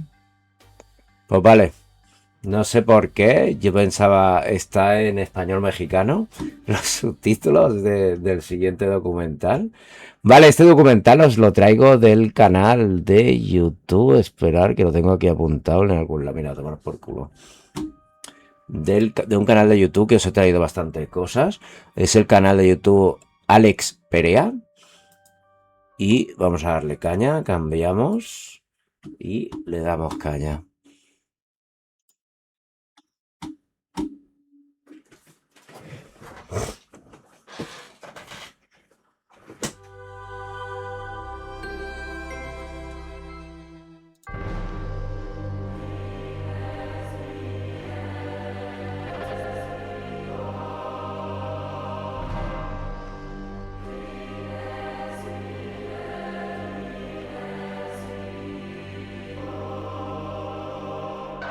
Nothing I liked more than going into a movie and seeing somebody get their head ripped off. Woohoo, that was cool. It's like a really rare map to a very dark forest. Kill her, Mommy. I'm a 13-year-old transvestite killer. There's something inherently sexual in every slasher movie. Really good-looking people can get away with murder. She's Siskel called me despicable. The worst of this disgusting bunch. If you don't like the genre, boo-hoo. I go strange places and I kill people. Now that's what makes horror film. And it'll always be with us.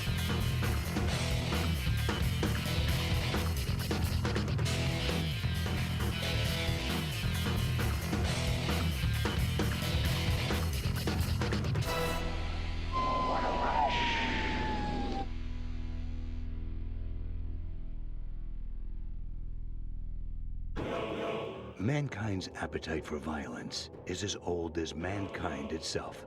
The truth of the matter is the bloodlust in all of us. The first sign they look for as far as human habitation in the landscape, which is going back like 20,000 years, is are there rocks that were made into edged weapons? That's one of the basic solutions to opening kind of the integument, the shell of some other living thing. Earlier forms of art depict that in all of its grotesqueness. We have a reptile brain way down inside, and that brain is cold-blooded, that part of the brain, and it kills, and it doesn't care. Animals kill each other in order to eat, and humans have always killed each other. Horror has been around forever. Certainly, you go back like 5,000 years with the Odyssey, and it's full of monsters, the Cyclops. The ancient Romans, you know, the thrill of watching people torn apart by animals. I mean, they would gather in mass to see something like that. You know? What was that fulfilling? What was that catering to? They're human. There are hunters among us that hunt other humans for their own gratification. The darkness is in the human soul.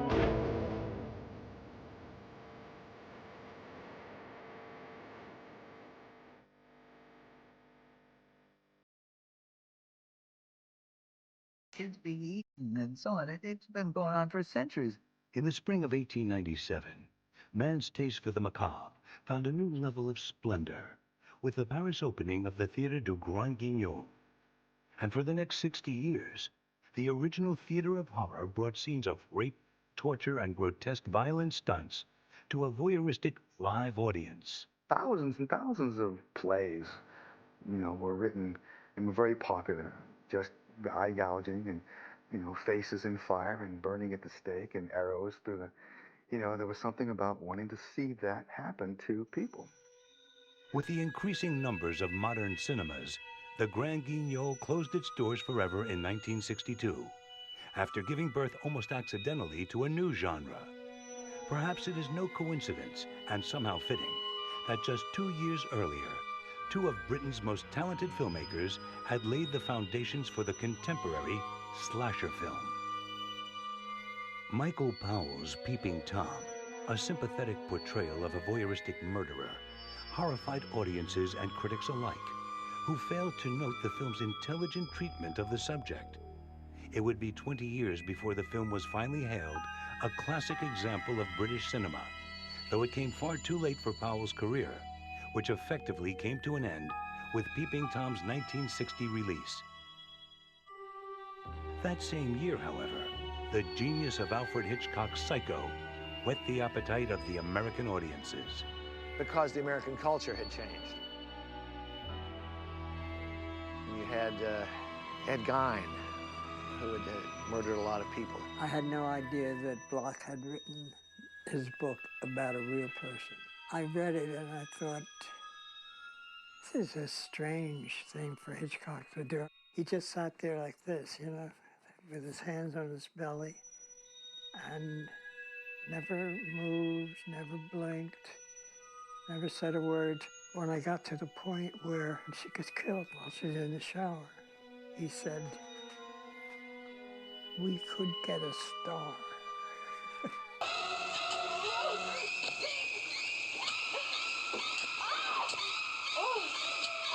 The thing about that movie is, you know, as scary as it is, as scary as it is, the difference between that and what came later, there's no blood. Horror movies changed after Psycho. It was kind of the granddaddy of all these films. Later, you see films that really nail you to the back of the theater.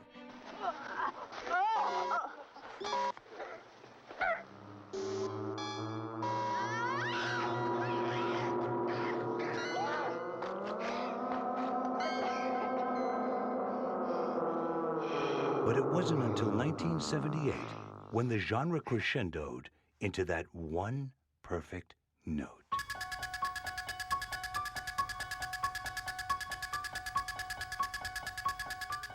Halloween night. A small American town, 15 years ago.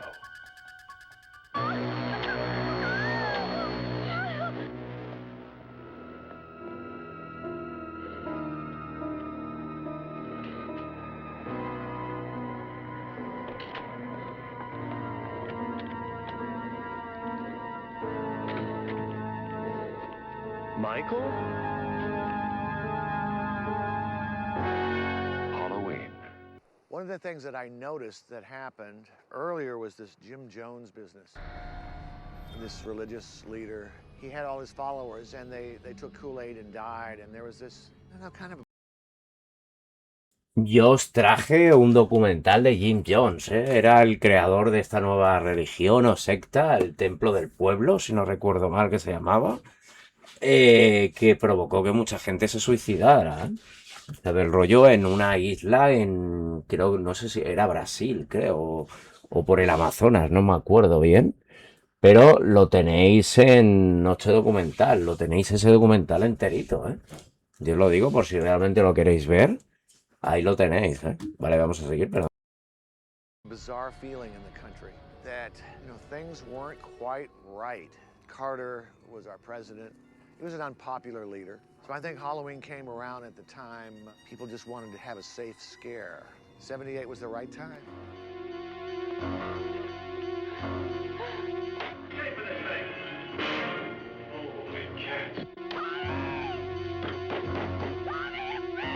Halloween. You know, Deborah and I worked together for many, many, many years. And she worked on screenplays with me and produced for me. Erwin Yablans actually came up with the idea of setting it in Halloween. And we were searching for a story, you know, what could the story be? And because we were very limited, in fact, they wanted babysitters. So, and I'd been a babysitter, and I had all these great stories. And they went out to London to meet with my father, and it was actually a very quick meeting. It was a quick sell. John really impressed him, told him that he would take no money, that he would do it for very cheap. I think you know it was $300,000 they ended up doing it for. John would direct, produce, write, do the score. I grew up watching horror movies. And when I made Halloween, I just took all the lessons that I learned from what I had seen and what I'd love to see on the screen. We were just trying to make a movie, man. We had very little money. We had Donald Pleasance for 3 days. I spent 8 years trying to reach him, and then another 7 trying to keep him locked up, because I realized that what was living behind that boy's eyes was purely and simply evil. Somebody's escaped from a mental institution and he's on the loose.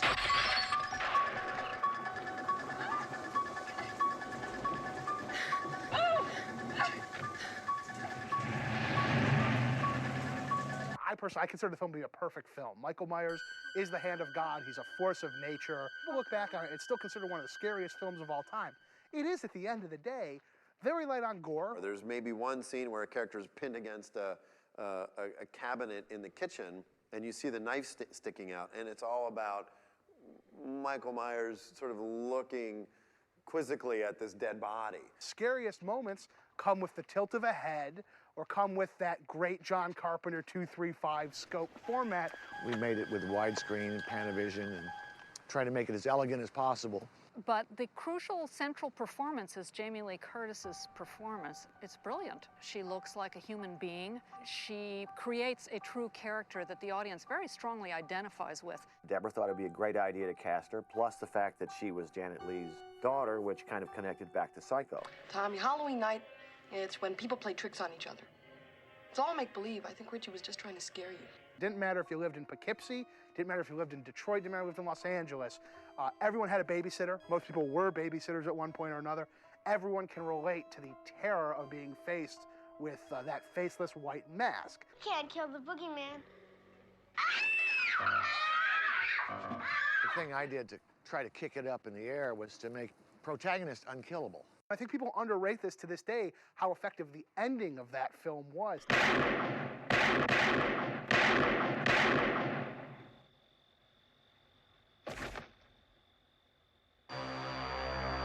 The idea of leaving it open-ended, and that Michael Myers was still out there when you left the theater, so that even people, when they were walking up, putting the keys in their house, would stop and go, "What the hell is that?"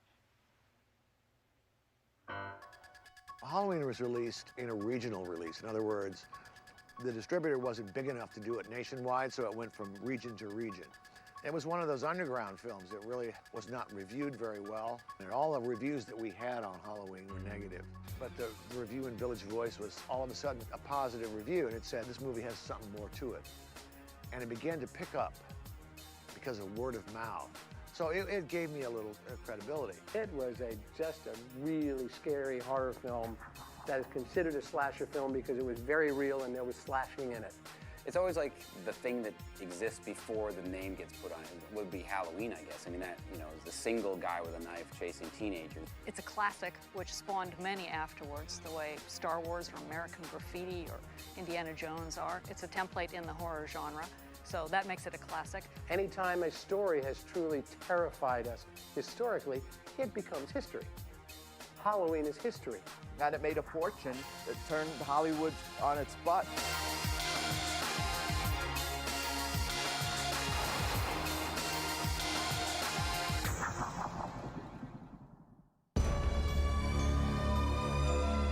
Friday the 13th is a film that's fully aware it's come after Halloween. You're going to Camp Blood, ain't you? The difference between that Friday was the Friday guy said, we're going to let it rip, where these other guys didn't. Never come back again. Oh, shut up, Ralph. It's got a death curse. We run this ad in Variety. This is Friday the 13th, the most terrifying film ever made. The point of the ad was to see if anybody was going to sue us and if we could actually use the title Friday the 13th. But as it turns out, not only did we not get sued, but we got phone calls from distributors saying, we'd love to see this film. What is it? When can we see it?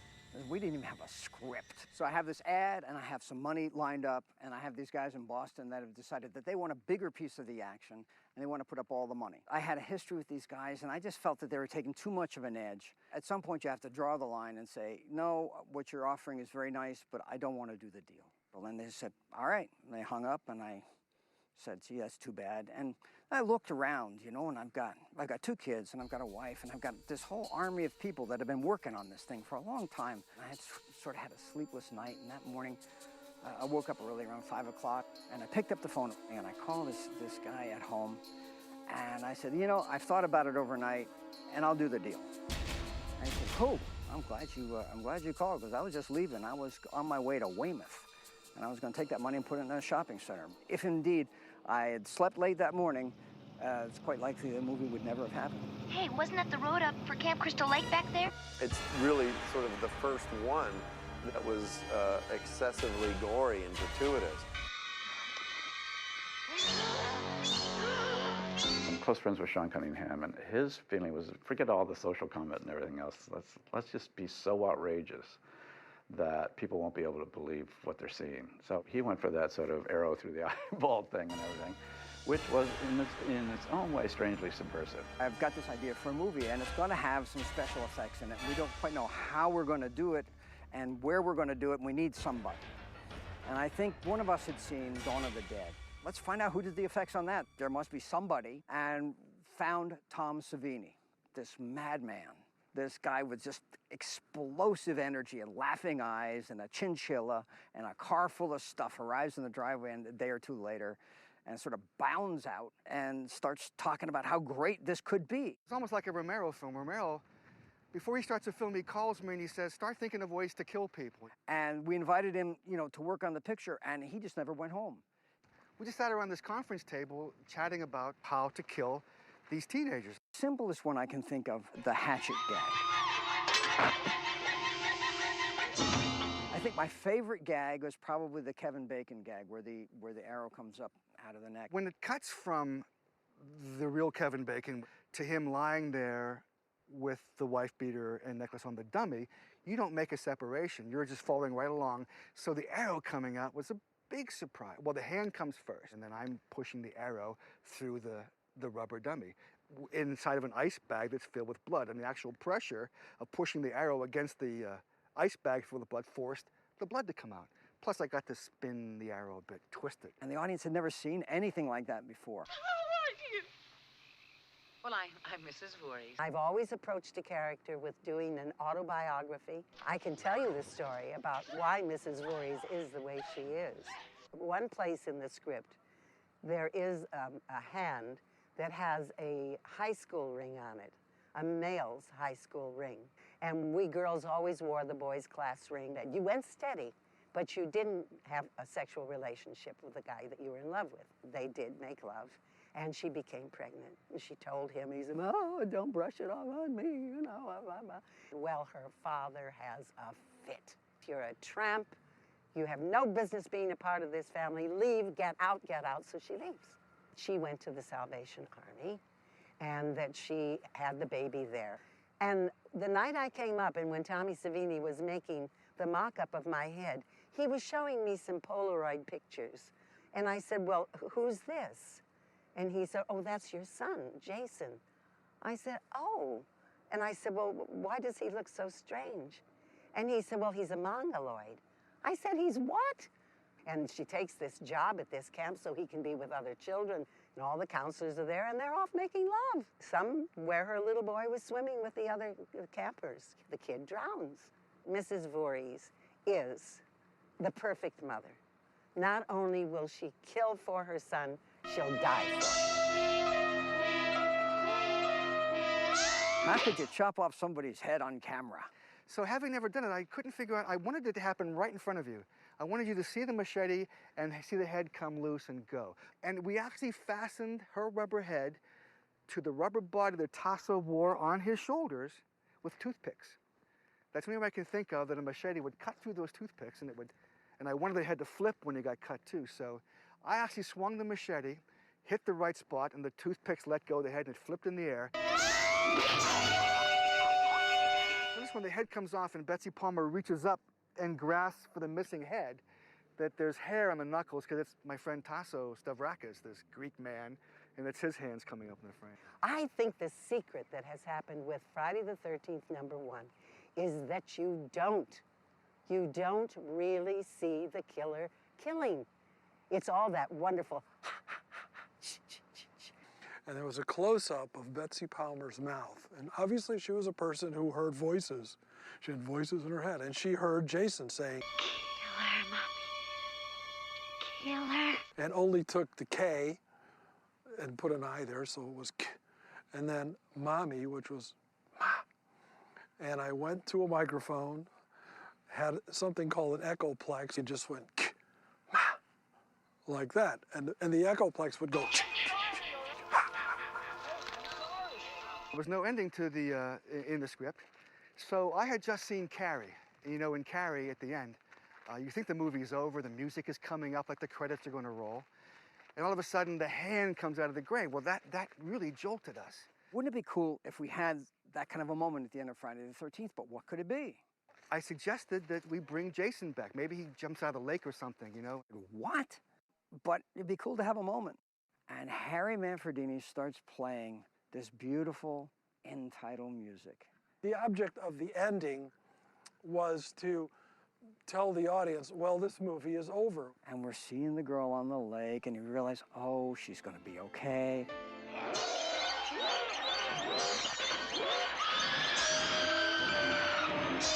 When Jason came out of the water, popcorn was flying. People were jumping out of seats and screaming and yelling, and Sean was just like, I got him, I got him, I got him. I think that moment, that boo moment, is one of the reasons why the film ultimately was so successful, because it just said, we're having fun. Are you? And everybody said, oh yeah, man, we're having fun. And they left with that. They left on a high. And suddenly, Paramount and Warner Brothers start bidding against each other. We decide that we're going to go with Frank Mancuso, who was head of distribution at Paramount at the time. And what he wanted to do was something completely different. He wanted to open it nationally. You had a major studio behind a low-rent slasher film for the first time. And the picture was an enormous success from day one. Everyone was talking about it in the schoolyard, you know, talking about all the gruesome murders, and you know, that made everyone want to run back the next weekend to see it either again or for the first time to see what everyone was talking about. I am still in awe that it has become what it has become. You know, I never realized at the beginning that I would get enough money to be able to buy a place like this, you know, and call it my own. Paramount made $40 million with Friday the 13th.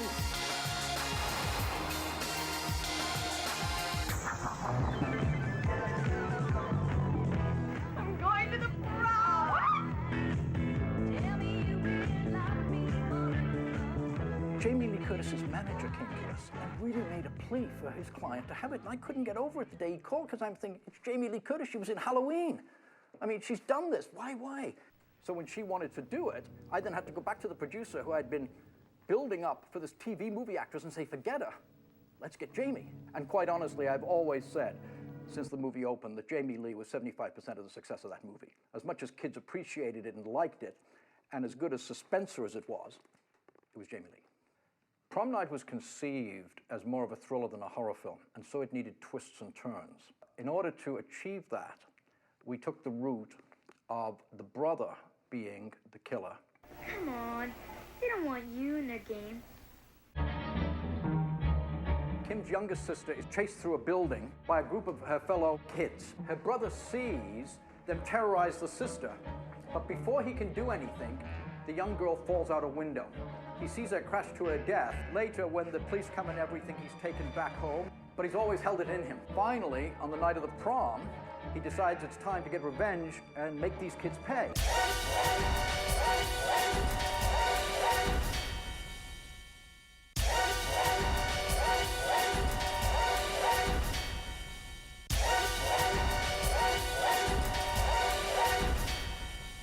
I think it's a good movie. Well, Paramount did too, as it turned out. They talked to the producer seriously about distributing it. The producer talked to a couple of other studios, one which was Avco Embassy, that really wanted it badly. They made a much better deal with Peter, the producer, than Paramount was willing to do, particularly on the back end. Paramount, seeing, I guess, the potential in this, went looking for a film of their own and came up with Sean Cunningham's Friday the 13th.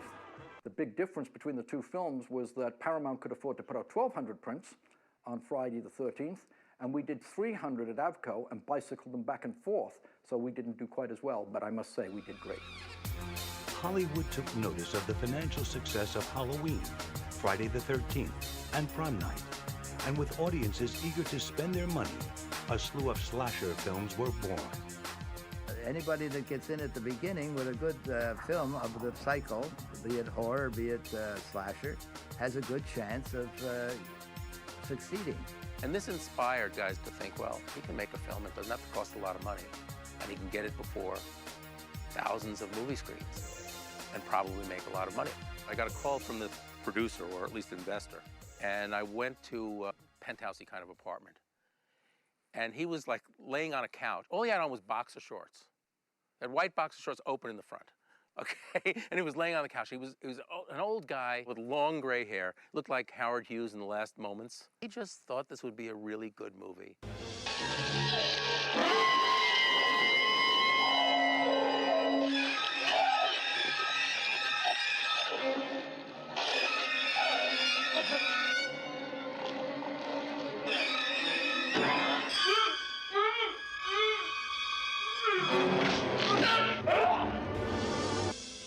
We came up with this idea, which we pitched to these two producers, Edgar Lansbury and Joe Baru. I described the fact that the girl gets out of the car and walks around, finds him hanging upside down from a tree with his throat slit and his ring is tapping against the window. And she screams, and the guy with the hook comes out and starts chasing her. And they're still not impressed. So then I said, we pull back, and we're in a theater, and we're watching this on the screen, and the real killer's in the theater, and he's gonna kill somebody in there. And they went, oh, wow, that's good. When MGM bought the movie, they brought on a publicist named Ira Teller, who decided to do a whole campaign, design the campaign for the film. And he called me one day, and he says, I came up with a title for your film. And I was excited. I was expecting something really brilliant. And he says, He Knows You're Alone. And I went, And I thought, wow, isn't that like a tagline? By the end of 1980, the slasher genre was firmly established, with a clear blueprint to follow. Formula being teenagers being threatened by a guy in a mask or a killer of some sort, usually with a knife that slashes.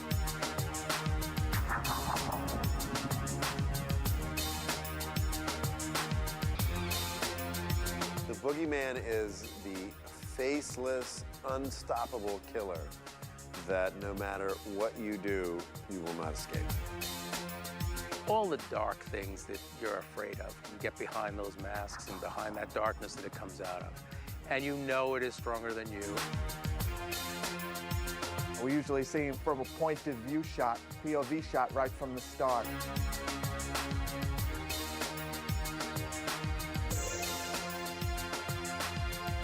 You know from the genre, it's not going to be easy to outsmart the thing.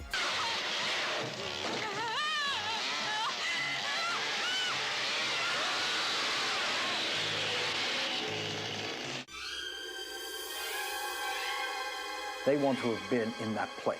So whether it is a high school in prom night or a suburb in Halloween, they know it. And therefore, the terror, whatever it may be, whether it is from their own family, whether it is an outside terror, whatever, can prey upon them in an environment they know and they feel safe in.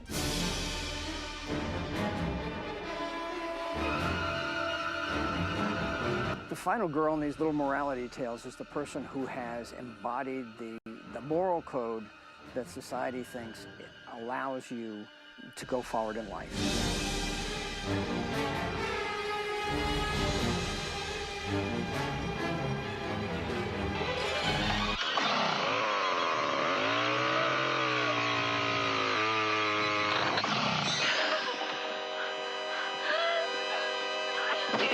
The virtuous, the virginal one, who's the final girl at the end, it's up to her to defeat the evil.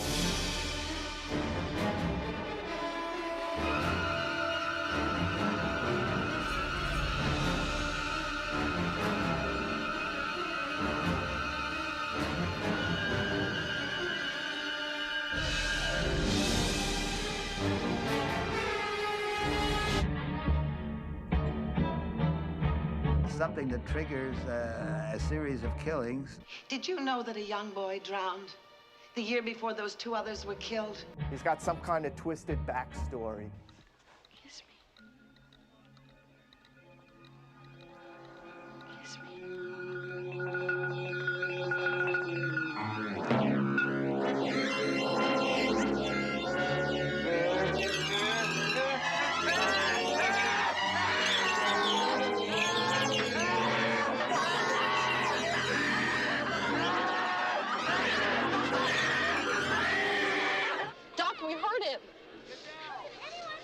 What are you talking about? Kenny Hampson, you're stunned with the corpse? Well, nobody do that for a goddamn prank. It wasn't just a prank. Doc, he was sick. No. I'm so sorry. You haven't changed. How does he kill? What does he do? Does he strangle people? Does he talk them to death? Does he tell them jokes? And it's never a gun, right? I mean, sure, wouldn't the movie be over after the first frame? 8 kids, bang, bang, bang, 8 times, they're gone. It's more fun to terrorize them and, you know, hit them with a spear or a release or an umbrella or like a screwdriver. That's where the excitement comes from. How is the next one going to get it? And you look forward to that. So that's part of the paradigm. It has to have that if we're talking about what a slasher movie is.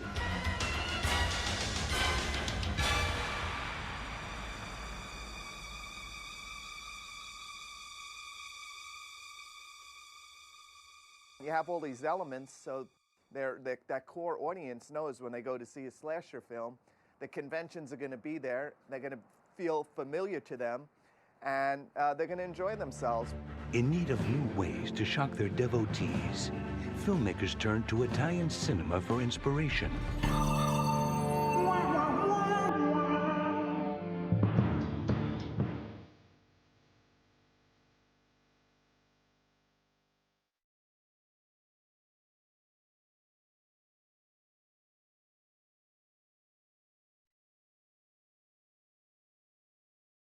Friday the 13th Part 2 had taken, you know, some of that. And it's completely, you know, understandable. These are amazing horror movies, and who hasn't stolen it? Father is definitely the godfather of Italian cinema, of horror cinema, absolutely. I mean, the films are just, you know, they come off the screen at you with, like, as though you're on a canvas being, you know, the paint being thrown at you.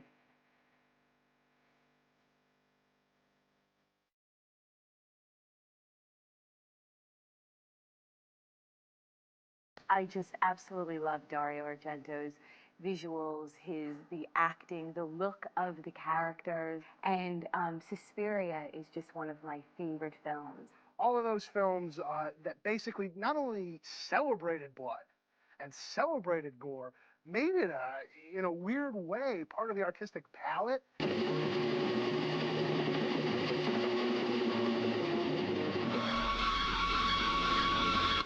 It went through this wave of Halloween, where we didn't see a lot of graphic blood and gore, through Friday the 13th, and then the beginning of the slasher era.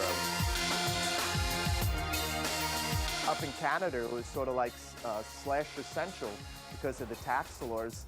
They were able to do these films cheaper, and they were like instantly profitable before the films even came out, it seemed. They probably opened up a calendar and tried to find a holiday or date to exploit. From the heart comes a warning filled with bloody good cheer. Remember what happened as the 14th draws near. Now, we started thinking about which kind of character can be a killer that can be masked. So we started looking at crafts, and we ended up with a miner. A miner has got a helmet on, he's got a breathing apparatus, he's got a pick.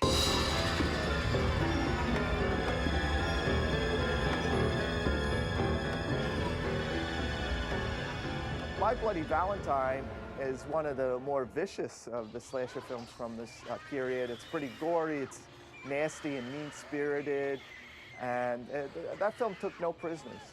We've been dealing with Paramount, so they came down and we showed them the film. They went out of the screening room in shock. Frank said, "We're not taking this film unless you get an MPAA rating, but it's up to you to get it." Jack Valenti hated the idea of major studios being involved in slasher films, and he wanted to punish Paramount, and he also wanted to punish us as Canadian carpetbaggers who were coming down to the U.S. to cash in on this genre. Despite the R rating, Valentine went on to become a slashing success. Again, we looked in the calendar, and we couldn't find anything that would do for a horror film, a slasher. My birthday's Sunday, and I'd like to invite you to dinner. So we said, okay, let's do it on birthdays. We needed a girl lead, and we focused in on Melissa Sue Anderson, who was popular with her TV series. She wanted to play against type. She was tired of being Miss Prissy Two Shoes and wanted something with meat in it. And then we were able to get a cameo out of Glenn Ford. We told Gersh that, well, we're getting ready for Happy Birthday, and he said, why don't you speak to Jay Lee? And I said, how could we ever get Jay Lee? I mean, Guns of Navarone and everything. He says, yeah, but he's done some thrillers. I said, well, okay, well, let him read the script. So he came aboard. We almost fell on the floor. But his problem was he kept screaming for blood, more blood. And we had to tone him down because he was running around with throwing blood all over the place, and it was obscuring the killings and everything else. You cut a guy's head in a motorcycle chain, and you throw a gallon of blood in there, it's all over the camera, it's all over the crew. Happy Birthday to me is kind of fun, and the thing that's unique about it is that the heroine winds up being the killer.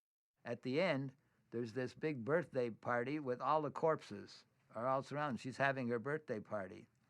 But the thing is that she is innocent because it was one of the other girls, and that's where we did that ending that some people liked and some people hated it. One of the girls of the 7 was killing, and she had a mask that looked like Melissa Sue. Columbia didn't get behind it as much as Paramount did with Bloody. The reason that they came into this was that the strike was looming Hollywood, and all the studios were getting worried about product if the strike was going to be a long term. We insisted in the deal with Columbia that we get consult on the advertising, and we met the head of advertising, shows us the skewer in the guy's mouth, and he says, this is our ad campaign. We said, well, did you have 2 or 3 others that we could look at? No, we decided on this. So we said, yeah, but we got consulting. And he said, well, you've been consulted, goodbye.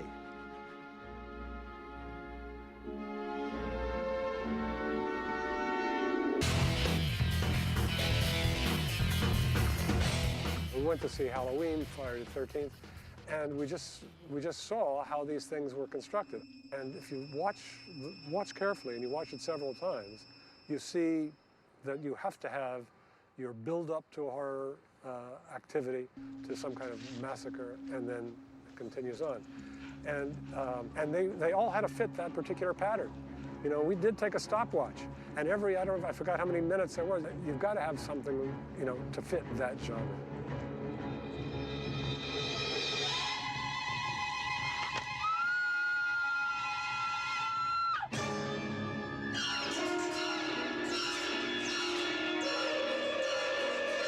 It's a total divide when you're making a horror film as opposed to when you're watching it, and then when you're watching an audience. And if you've seen Graduation Day, we have a major decapitation, which is a pretty grotesque thing. But while you're doing it, you're really involved with the mechanics and the technique. And then when you watch an audience, it kind of blows you away, which is one of the reasons, by the way, I must admit that I don't do horror films anymore. It was a little too scary for me to be in the audience of a real horror film like Graduation Day and see some of the reactions. I mean, what it unleashes was truly scary. There's a great expression in Hebrew, which is, it was good, but it's good that it was. I'm gonna have to teach you too.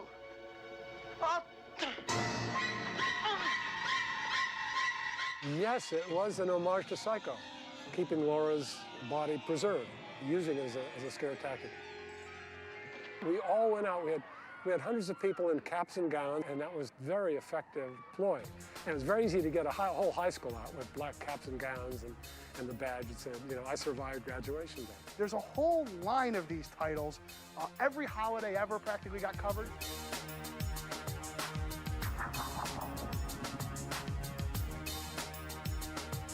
My feeling was that for a while, it was the special effects that were driving those films. Then suddenly people started rooting for the killer.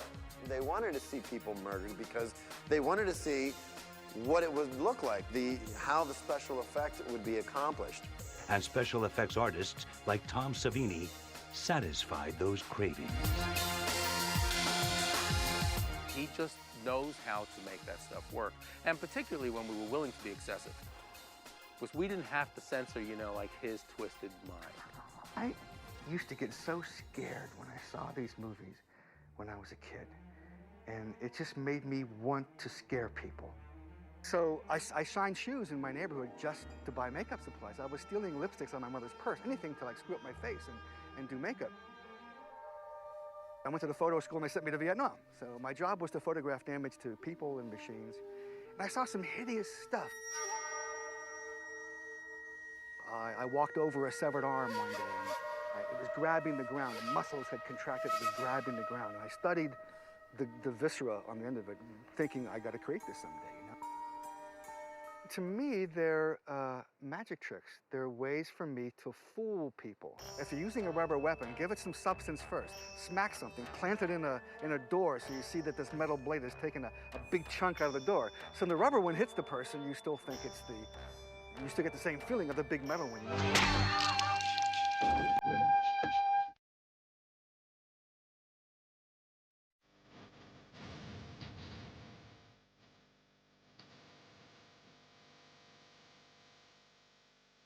Super effective, disgusting, you know, vile film, yeah, and that's what it's supposed to be, so that's why it's good. I think most of the girls were like porno stars in that film, weren't they? I think they were, weren't they? Even the burning, you know, I remember the effects in those films were great. That whole scene on the boat where the killer shows up with the shears and he kills everybody.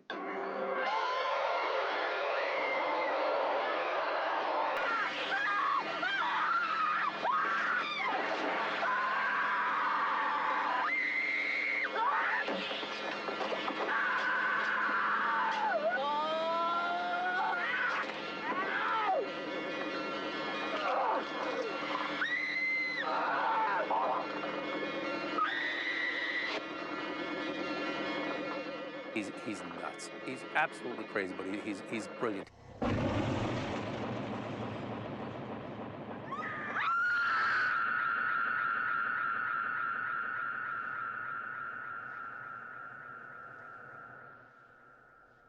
He sees the effect as if he is in fact the killer. What is my fascination with thinking of ways to kill people? I do feel like an assassin sometimes. When I go see my movies, I don't watch the movie. I really try to pick somebody out in the audience, and I watch the evolution of their heart attack.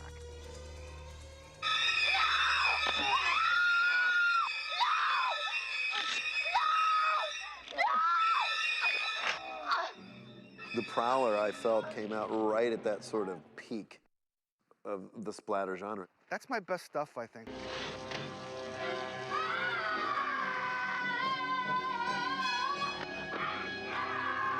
There's no precedent for a lot of the stuff that we create, especially in these slasher films, so the fun is inventing how to do it.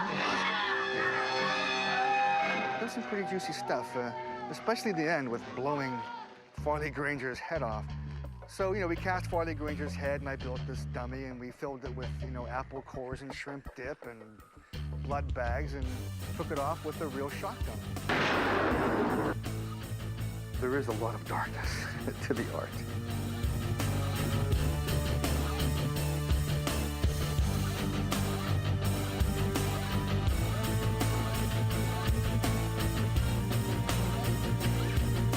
By 1981, the audiences couldn't get enough gore.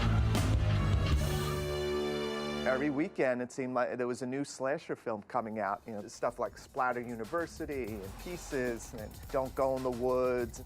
Every independent producer and his brother were making these films on their own, churning them out and flooding the market. The New Lions were getting involved, and all these other companies that don't even exist anymore, like World Northful. The budgets got smaller, and they weren't as sophisticated.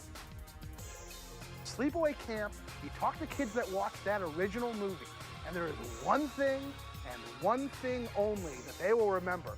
And I swear to God, I am convinced to this day, Neil Jordan saw that movie as a kid, and when he did the crying game, said, I'm ripping off Sleepaway Camp. It is the idea that that girl has a penis. And my God, one of the single greatest reveals in the history of the genre. And to this day, as bad as the sequels are, that moment is one of the great holy shit moments. Guy was wearing a mold of my face standing there nude. He had to be 18 to do nudity. He had to be small enough to have the same shaped body as me. I was a small 13-year-old, little thin face. They found a guy, he got wasted, and he did the scene. Like, I had no concept at that age, like, what? I was playing what? No one really told me. I went and saw it and went, whoa. At the end, like everyone else, I was the chick with the dick. That moment, weirdly enough, affected me more, particularly dating-wise. I didn't trust women for a long time after that, but that's a separate documentary. And the worst of these movies, the movies that have absolutely no redeemable value, are not well-made films, it doesn't matter, because there's something there, even in an awkward performance, that makes you love it. He's dead, all right. No kidding. He's so cold. Is the pizza? Oh. Well, life goes on after all. Slumber Party Massacre is at the end of the first cycle. In other words, the classics of Friday the 13th and Halloween and what they spawned was reaching an end. So Slumber Party Massacre does spoof those and is more comedic than they are. So many critics attack the slasher films for being misogynistic. When people criticized me for doing Slumber Party Massacre, I just thought they were full of it, to be perfectly honest. And I think that the film is not sexist, is based on an underlying fear that's very interesting and very female, which is about getting, laid for the first time. However, despite the filmmaker's intention, the genre became an easy target for critics. Yeah, I think slasher films are considered one notch above pornography in a lot of people's minds, and subversive and dangerous. Run if you must.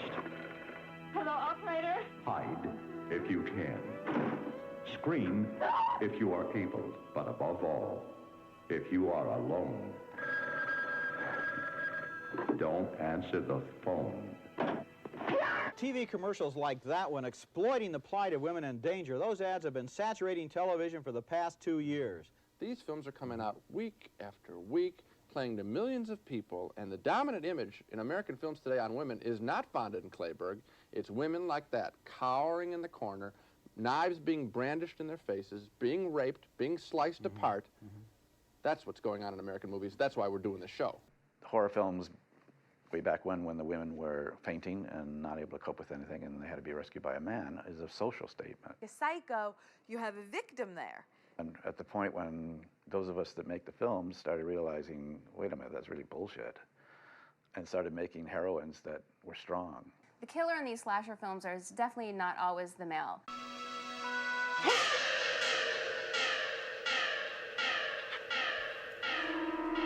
And many more guys die on camera than women. Women do get killed, but very, very few get killed on camera. The really bloody deaths in the film are the guys. These films hate women, and unfortunately, the audiences that go to them don't seem to like women too much either. It's amazing how many preteen and teenage girls rent these movies and watch them and love them.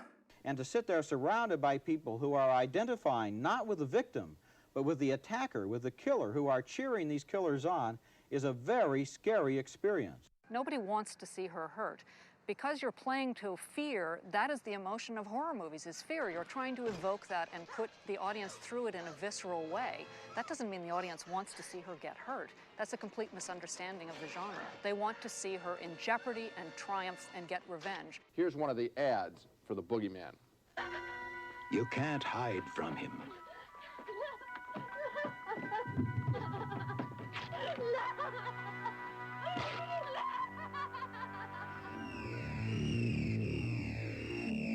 I'm convinced it has something to do with the growth of the women's movement in America in the last decade. I think that these films are some sort of primordial response by some very sick people of men saying, get back in your place, women. These women in the films are typically portrayed as independent, as sexual, as enjoying life, and the killer typically, not all the time, but most often, is a man who is sexually frustrated with these new, aggressive women. Young girls who wind up being the victims are the ones who've just had sex, you know, and they're being punished in some way. Gosh, if anything, that would turn me against that convention, because I believe just the opposite. I don't think it's demeaning to women. I don't think it's demeaning to anything. It's an art form. And so he strikes back at them. He throws knives at them. He can't deal with them. He cuts them up. He kills them. Get back in your place. It's against the women's movement. There's something inherently sexual in every slasher movie. What is wrong with there being something inherently sexual?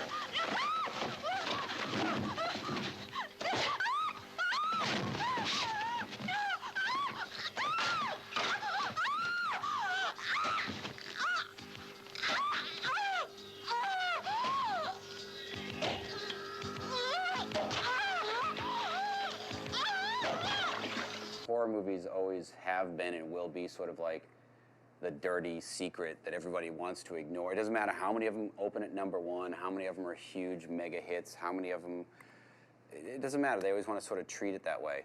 They're critics, and they need a line. They need something to take them in and go, what is it that I can criticize? Well, the easiest genre in the world to criticize is the horror genre. And if you want to be even more specific, the slasher genre, because to a critic, what is the value? Well, what's valuable about it is that it allows people to experience their humanity. Critics, for some reason, don't understand that. Maybe most of them have not allowed themselves to really experience their humanity. Ladies and gentlemen, in order to achieve an R rating today, a motion picture must contain full frontal nudity, graphic violence, or an explicit reference to the sex act. Since this film has none of those, and since research has proven that R-rated films are by far the most popular with the movie-going public, the producers of this motion picture have asked me to take this opportunity to say, fuck you. Unfortunately for the genre, critics gained a major ally. Our kids are all learning to trust Santa Claus. They don't have any fairy tales left. 'Twas the night before Christmas, when all through the house, not a creature was stirring, not even a mouse. The stockings were hung by the chimney with care, in hopes that St. Nicholas soon would be there. And they say on the commercial that it only looks like Santa Claus, but to a child, there is only one Santa Claus.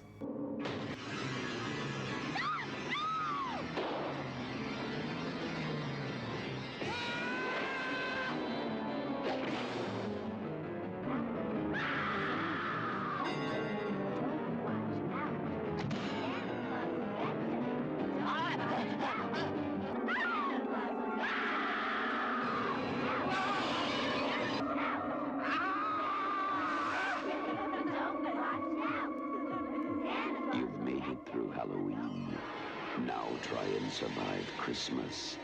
Silent night, deadly night. Silent Night, Deadly Night became the flashpoint, igniting protests across the nation.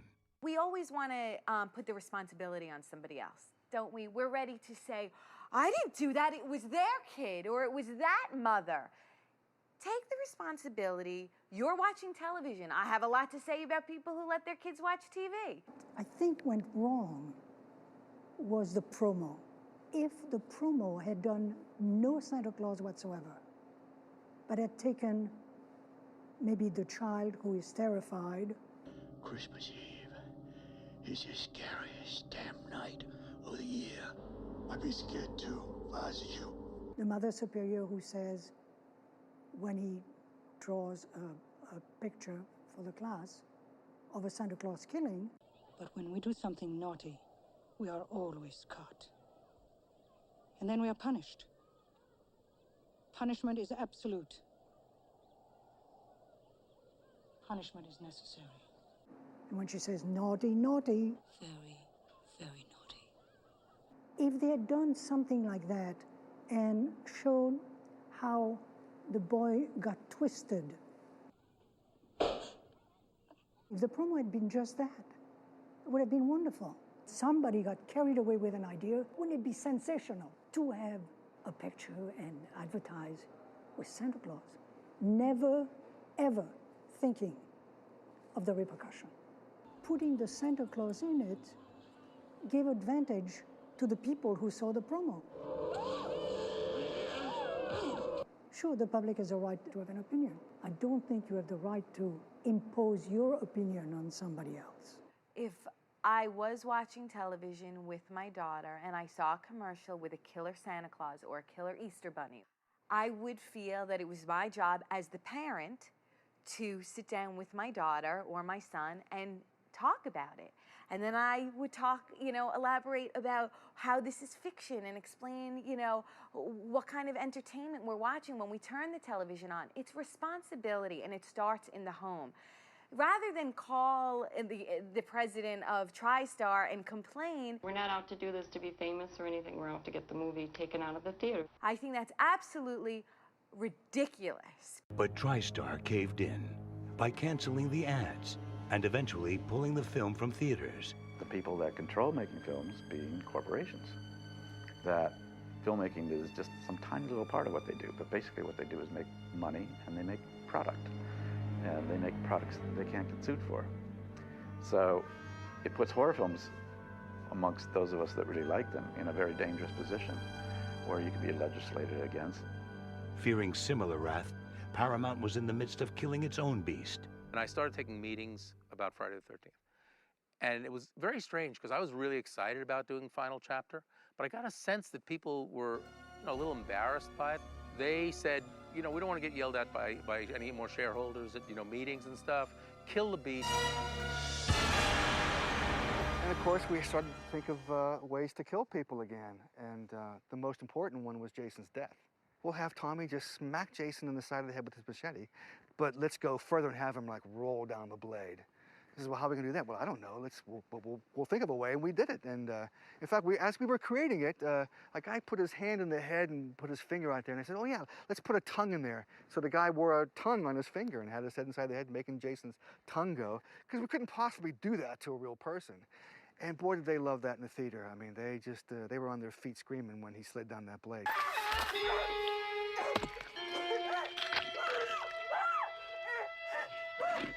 I've heard the idea that Tommy Jarvis is an homage to Tom Savini. I was not thinking about Savini in any way. Savini had a lot to do with that movie, but nothing to do with Tommy Jarvis.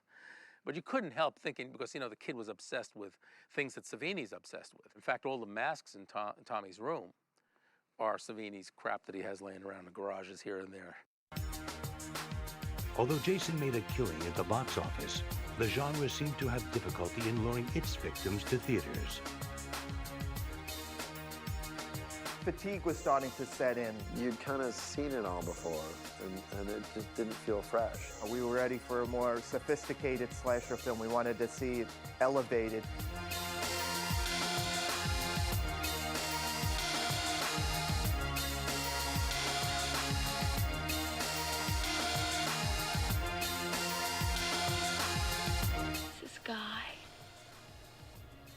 after us in our dreams. Had saved these clippings of the news story about some young men dying in the middle of severe nightmares. His father was a physician and had given him sleeping pills, and the kid supposedly was taking them, and they had come out of Southeast Asia war camps, so the family just assumed that he had been traumatized. And he said, no, it's different. There's something stalking me in my dream. I don't want to sleep. And he actually kept himself alive, or awake. You didn't sleep at all last night, did you? You know, the doctor says you have to sleep or you'll go even crazier. And finally he fell asleep, and the family, carried him up to his bed and put him to bed. And the accounts afterwards, we were all relieved and felt like finally he can rest and sleep. And they went to their own beds and then heard screaming and, thrashing, and they ran into his room. And he was just screaming, kicking on his bed, and by the time we got to him, he just fell silent and he was dead. And I just, then they found in his closet there was a coffee pot that he had hidden in there with black coffee, and they found all the sleeping pills. He hadn't taken any. And it was so dramatic. It was like, holy shit, this guy knew he was going to die if he slept. And you have to sleep. Whatever you do, don't fall asleep. How terrifying is that? In this case, this was a story about dreamers who, if they didn't wake up, which was very difficult to do with Freddie, they would be killed in their dreams, and there was going to be one hero, or heroine in this case, whose task was to figure out how to clear Freddie out of her life and out of the lives of all children without going to sleep. Well, I'd sent the script all around to Hollywood. Everybody in Hollywood thought it was either dumb or too scary or not scary enough. I have a whole stack of wonderful letters that I keep, just to remind myself when things go rough. I got to say, to Bob's credit, is that he's the only person that I ran into that got it. And he got it right away, which I think is a real tribute to the man.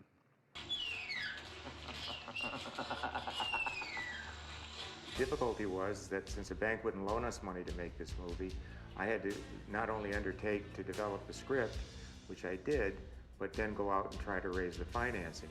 You start off with a director and a script, but 8 weeks before you begin principal photography, all of a sudden there's 50 people working. You've got hairdressers and set designers and production coordinators and all kinds of other people, and they all have to be paid. So we had to pay them out of our own pocket solely on my belief that we could somehow pull this financing together. It was extremely harrowing and anxiety-provoking, all the bad stuff you want to experience watching a movie but not have in real life, because I couldn't wake up from it. It was just there every morning.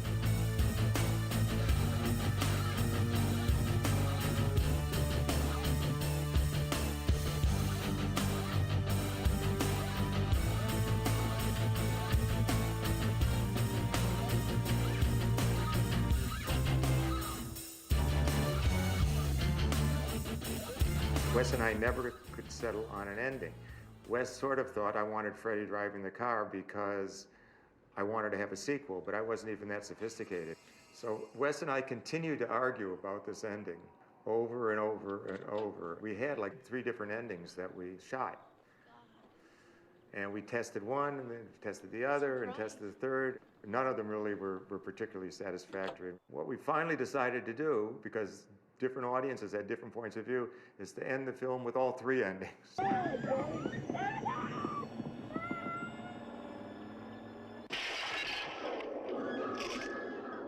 It wasn't satisfactory, but the audience seemed to like it.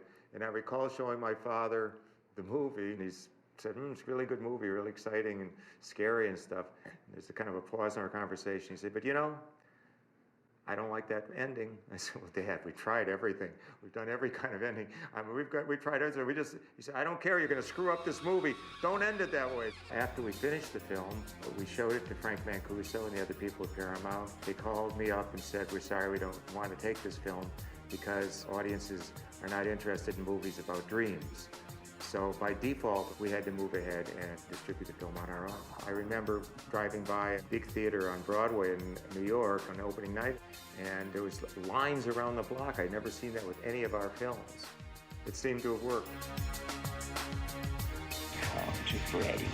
What Freddie holds in my heart is Robert Englund, who's a terrific trooper, a very good actor, a gentleman, and a certain amount of a scholar. So, and also I feel the same about Wes. I mean, the whole thing of Nightmare on Elm Street really was based on Eastern philosophy that I was studying at that time. Most of us are down, you know, at the bottom level where, you know, we go about our daily lives and everything else, but we don't think about a lot of things.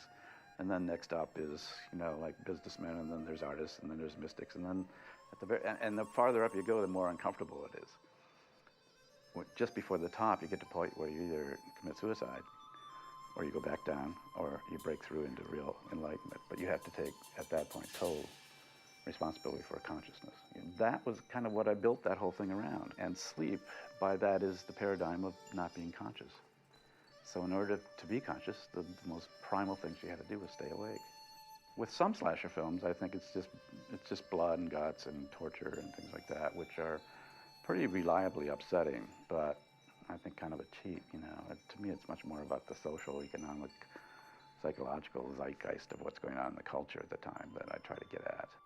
The culture of the 80s had left its indelible mark on art and film, and in particular, on the landscape of the slasher genre. I think it kind of points to generational aspects. The best horror is usually related to really turbulent times.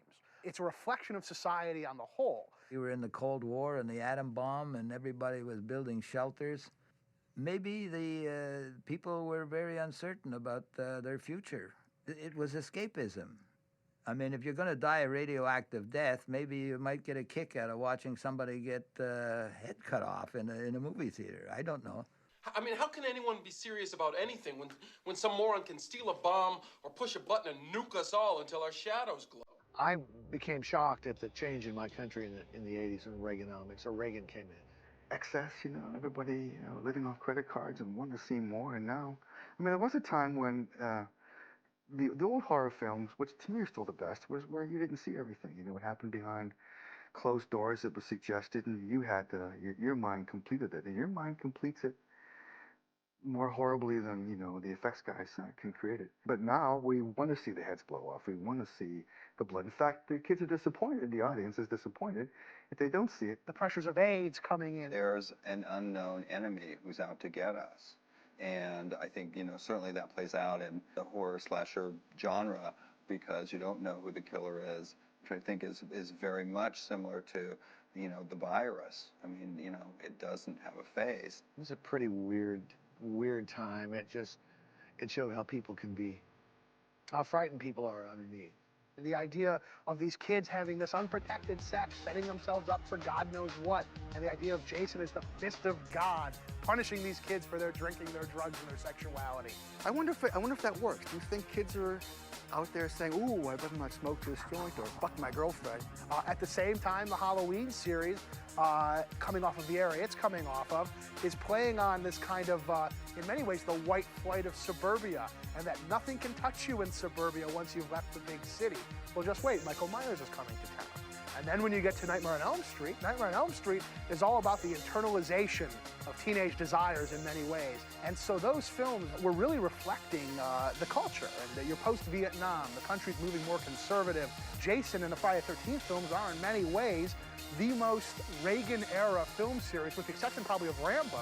You are paying for the sins of youth. A lot of the excesses that you saw in violence was a response to the body culture. Everybody was exercising, and there's a lot of emphasis on looks and perfection and beauty. And the horror filmmaker said, oh yeah, I'll shake you up. And they just ripped it apart.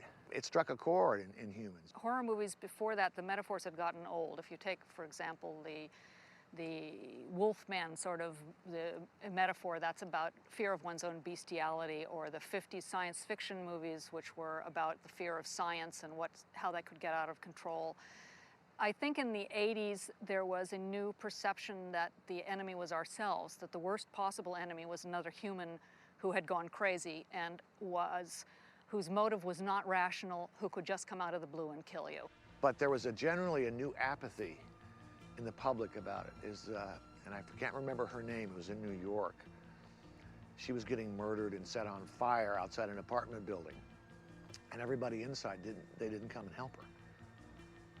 And it was a deadening of the spirit.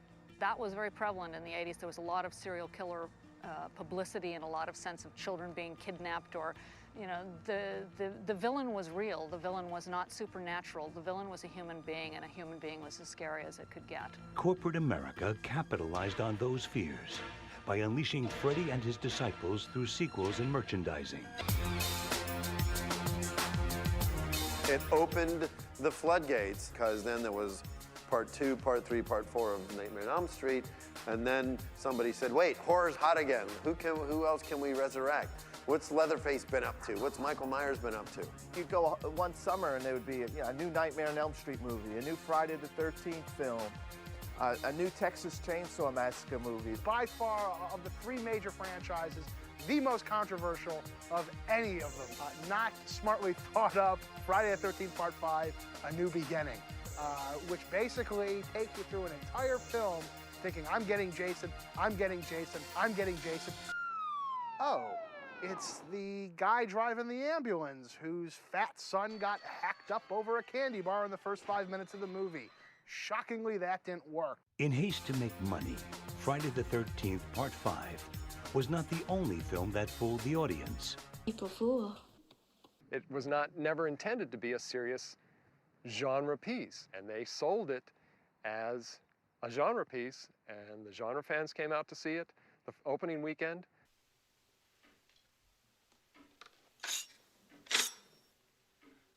Oh, ha ha. Ha ha ha ha! That's really funny, you guys! Really funny. When it's revealed at the end that the entire movie never happened because it was either a dream or a joke or something like that, you always, the audience, myself included, feels robbed. They were completely disappointed because it was not a slasher picture, and the film tanked. A lot of people that don't like April Fool's Day and they think it's a cheat, okay? I'm sorry. I will tell anybody, and I'm gonna get in trouble with the hot tension filmmakers, that's a cheat. Okay, April Fool's Day is a pretty smart setup. It's kind of, you know, a nice little pull the rug out from under you. If this contributed at all to the genre going into decline, okay, I'll take responsibility. No, I won't. I'm blaming the people at Paramount. Those marketing people, they're the ones who messed us up. That's life, you know, what can you do? While Paramount had fooled its audience, New Line's Freddy Krueger started to become foolish himself. TV show, games, T-shirts, masks. The horror icons were being mass marketed to middle America, which was quite a sight to see. The studios are in the business to make money. We're not going to have the Michael Myers cartoon, or, you know, well, I should say it's not a bad idea. Before long, audiences started to grow a little weary. As Friday the 13th ran on, they almost slowly, more slow than usual, I would say, descended again into self-parody. Freddy's wisecracks were wearing a little thin. Want some face? No. We'll see, bitch. Bon appetit, bitch. By the end of the decade, the Reagan era of greed had come to an end, and in the process, had bled the slasher genre dry. As the genre descended into obscurity, in its dying wake, it gave life to many careers. A lot of people's first movie is a horror movie. I think they always make money, or they're always, you know, that's the choice they make. I was casting this film. I see this guy pop his head in the door. He says, I'm a little early. Should I wait out here? And I said, no, come on in, sit down. And I had a sandwich, and he seemed like such a nice guy. And he kept looking down at the sandwich. Do you want a piece? And he said, sure. And he took it, and he started eating the sandwich with me. He only worked about a week and a half on the film. And he calls me, and he says, you know, I got to read for this pilot. And he got it. It was Bosom Buddies. The Burning will probably be remembered for launching the film careers of Harvey and Bob Weinstein. They come up to visit me on the set of Maniac, but that's the first thing they saw, that Harvey and Bob Weinstein saw me create, and they were floored by, wow. It was Jason Alexander with hair. And he was just as funny on that movie as he is today. He's always cracking jokes. Had a very realistic delivery. You know, I kind of like that guy. And, you know, Holly Hunter, I went to college with Holly Hunter, and she went right from that to being, I think, in the background of The Burning. Nightmare on Elm Street, for example, obviously the original film is best known for Johnny Depp getting pulled in the bed and a geyser of blood shooting up afterwards. Kevin Bacon, everyone obviously knows from the original Friday, but that's almost the most fun about going back and looking at these movies.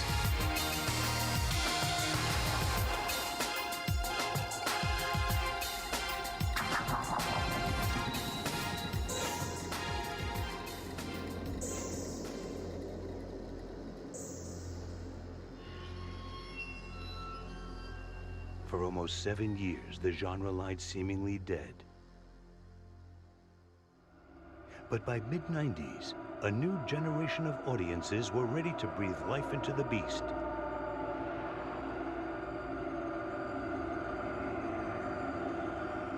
When Silence of the Lambs came out and won Best Picture, and nobody ever wanted to refer to Silence of the Lambs as a horror movie because at that point horror was kind of taboo, they said, oh, it's a psychological thriller. You know, wait a minute, you're talking about a guy going around killing women and skinning them to make a suit out of human flesh. If that's not a horror movie, I don't know what is. And then all of a sudden, the genre is revitalized again with Scream.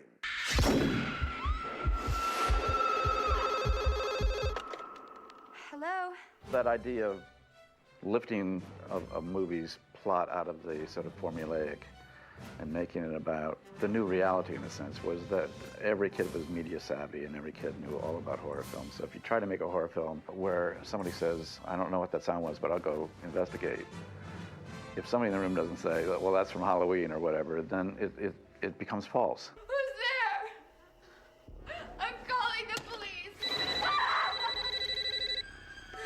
You should never say who's there. Don't you watch scary movies? It's a death wish. You might as well just come out here to investigate a strange noise or something.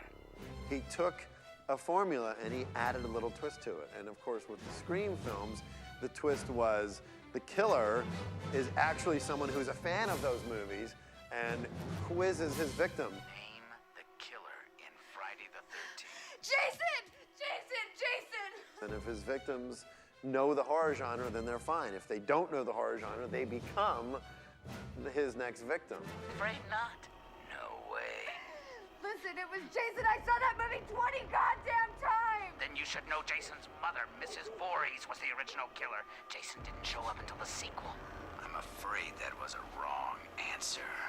There's something so horrible about the way she's being played with that it sets up who the killer is for the whole rest of the movie, and it gives you a motor that never stops.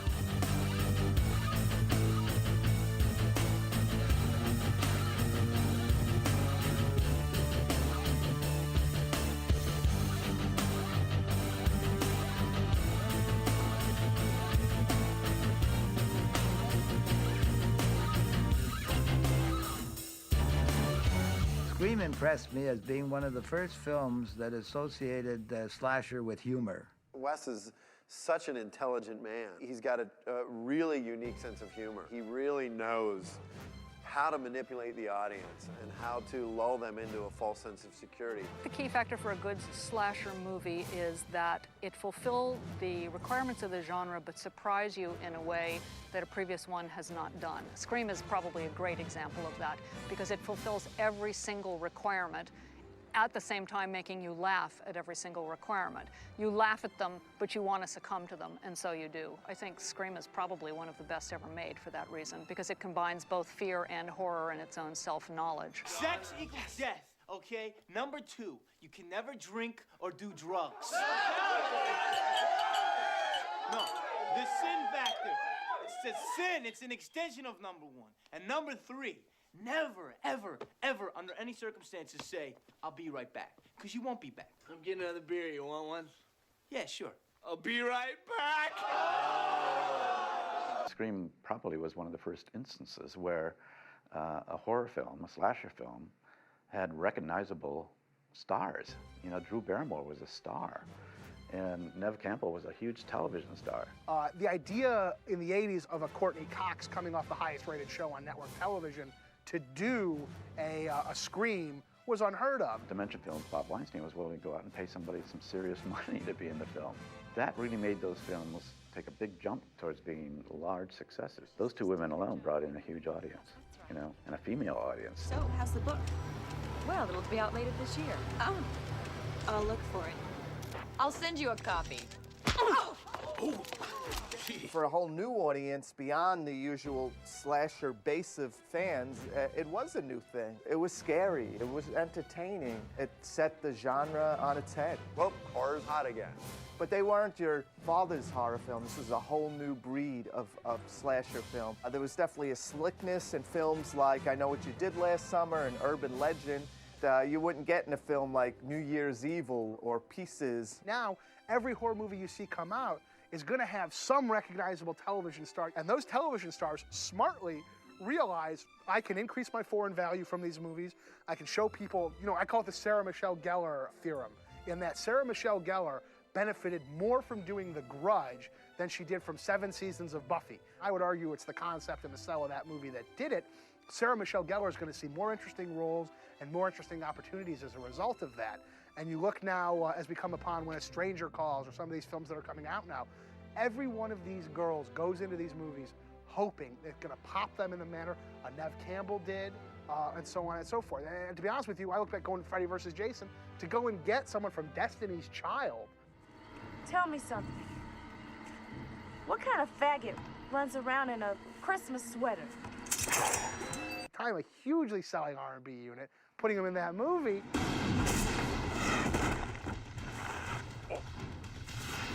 Freddy vs. Jason was just a permutation on the theme that worked out well.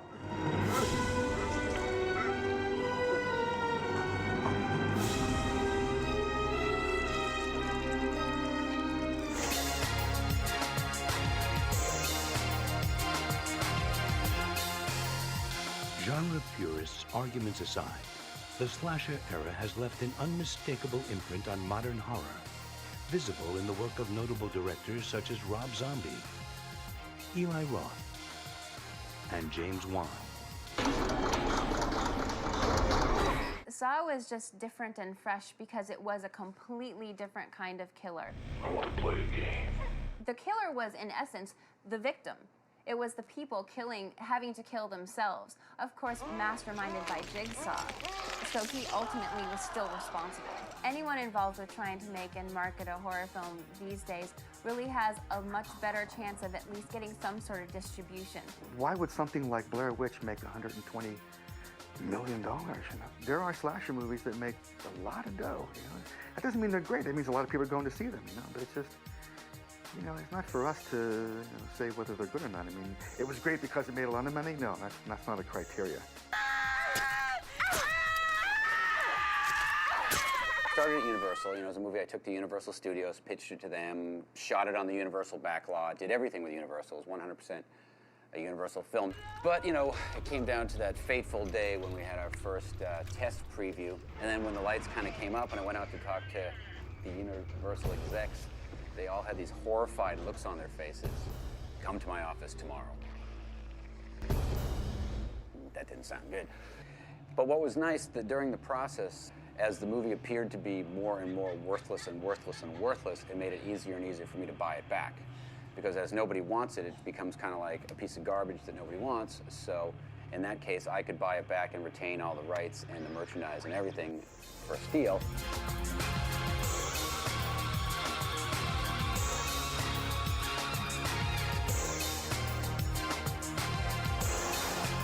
It seems like there's no taboos left in the slasher films. It's called The Devil's Rejects. So that should already cut out people that maybe don't want to see it, or House of a Thousand Corpses. I think the title isn't tricking anybody and suckering people in. And when you see a film like Hostel with the really gruesome scenes of torture.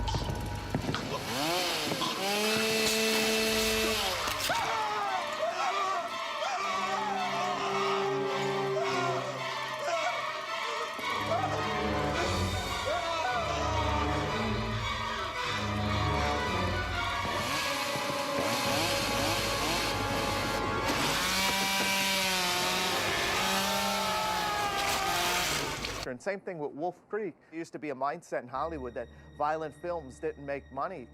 But the fact that Hostel opened up at $20 million, this film with nasty material could be so successful, I think shows that the audience is ready for even more extreme terror.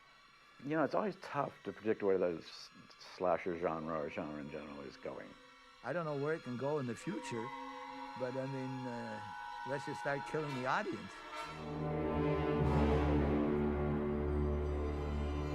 The genre has an amazing resiliency, just like the characters in those films who take a licking and keep on ticking. I think people like slasher movies or watch horror films because, you know, they are roller coaster rides.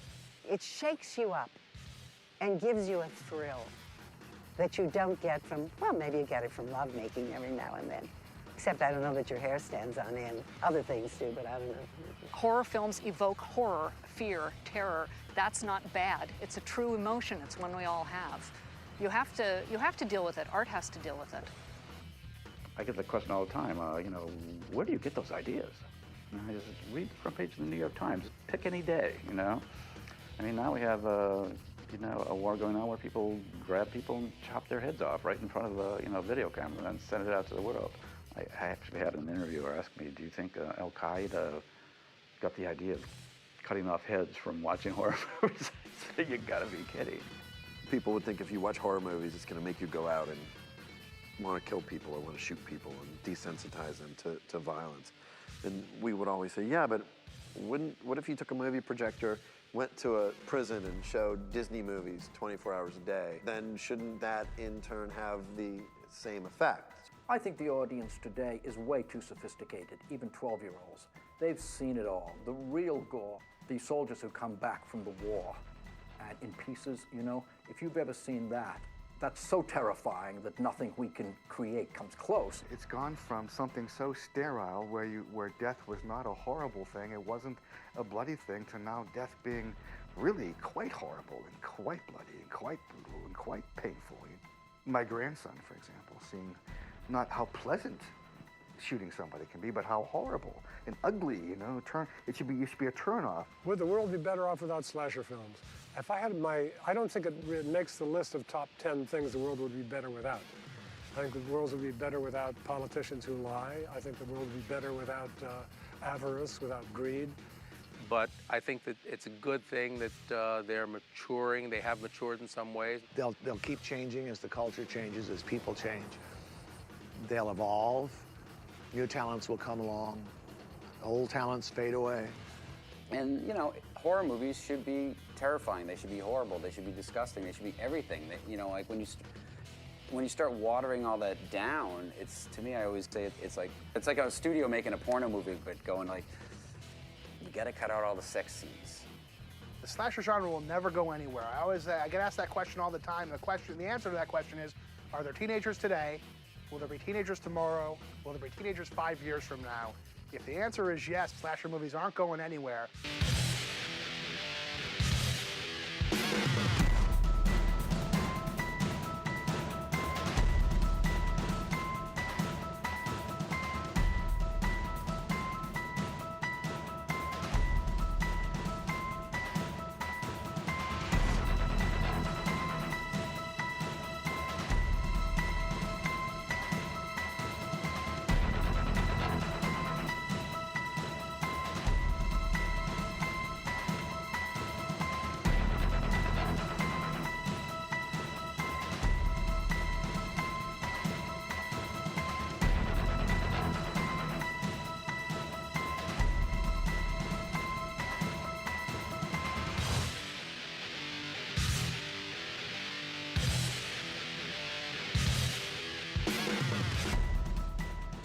The moment when the supposedly dead killer comes back to life for one last scare.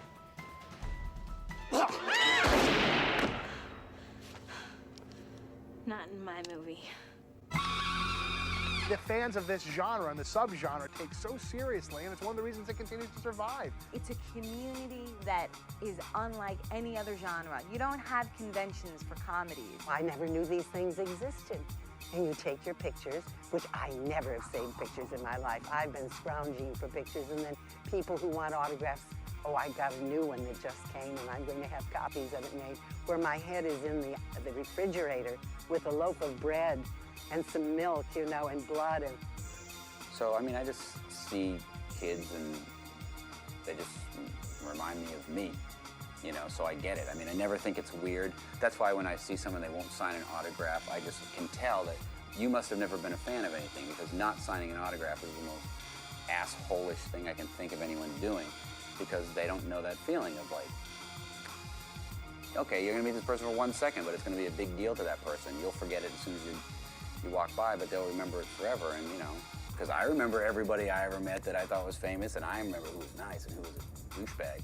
You will see in a Chiller convention, a Fangoria convention, a Scream Fest, people who just love these films, eat, sleep, and really, no pun intended, die for these movies. I mean, we're a community that just loves one another. It's funny, ironically enough, these fans are kind of the most ridiculed for their passion and for being such fans of something that is seen as so unseemly in the eyes of the general public, when in reality it's their passion that makes this kind of sweet, for lack of a better term. They love these characters. They see something in themselves in these characters and the people fighting them. I grew up watching Poltergeist. It was my favorite movie. I know every line in the movie. I didn't want to like become that. They identify with what's going on, and I think you know, these people aren't to be feared or mocked. These people are to be loved and kind of respected. I think there was violence in society before horror movies, and there's going to be violence in society after horror movies. I think they're entertainment. There is a huge female fan base in horror, and it's actually growing. Most of I call them my friends. They're not friends. My friends are mainly women. They, you know, they feel empowered. They have a lot of great characters for women that are strong, that fight back, that kill. So I say the men beware. Find a lot of women love and relate to these characters in horror movies. And you couldn't have the Friday the 13th or the Halloween without the women.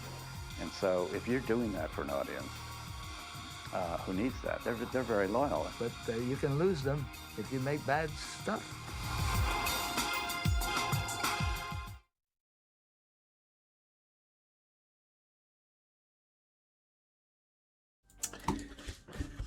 Finiquitado, te recomiendo, Ronin, que te veas el directo de hoy. Hemos empezado con un poco la historia de la Sagrada Familia, lo que normalmente no sale de Barcelona o cosas así, no de Cataluña, el rollo de lo típico que si vienes aquí de turista no te lo dicen ni cosas así.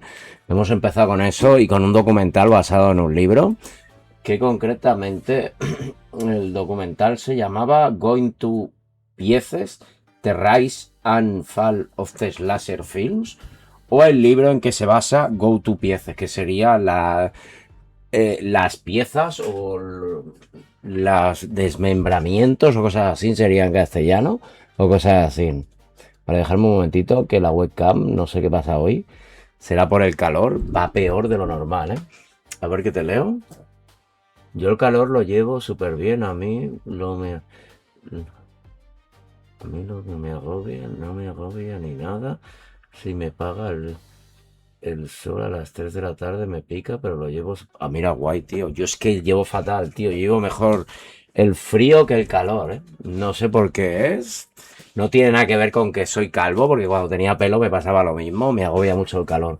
Pues nada, Peña, lo vamos a dejar. Y lo dicho, Romin, te recomiendo mucho que te veas el diferido. Si no, igualmente... para agosto subiré tanto el directo de hoy como el de ayer a mi canal de YouTube, ya que tengo un strike y no quiero jugármela. Lo digo porque, a ver, yo me imagino que ya lo sabrás, porque tú hacías directo y estas cosas, pero a los 15 días se borran. Así que si no has podido ver el diferido, cosas así, luego yo lo subiré a YouTube. Pues nada, lo dicho, muchísimas gracias, Ronin, por pasar. Muchísimas gracias a todos los que habéis pasado, a los que habéis participado y los que veis el diferido y estáis en la sombra. Es lo que digo siempre. Si os amo al directo, seguirnos por aquí, por Twitch y por YouTube, siempre por el mismo nick, Mazmorra Doxa. Se agradecería un poquito de feedback en vuestras redes sociales, cuanto más mejor, aunque siempre ser los mejores.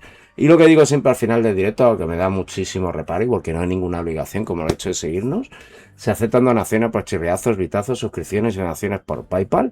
Todo el dinero que ganamos por aquí lo utilizamos para ampliar el equipo y el contenido. Y poco más. Buenas noches, descansar y nos vemos hoy jueves con película de ciencia ficción. No tengo ni puta idea que voy a traer, os digo la verdad. No lo sé, ¿eh?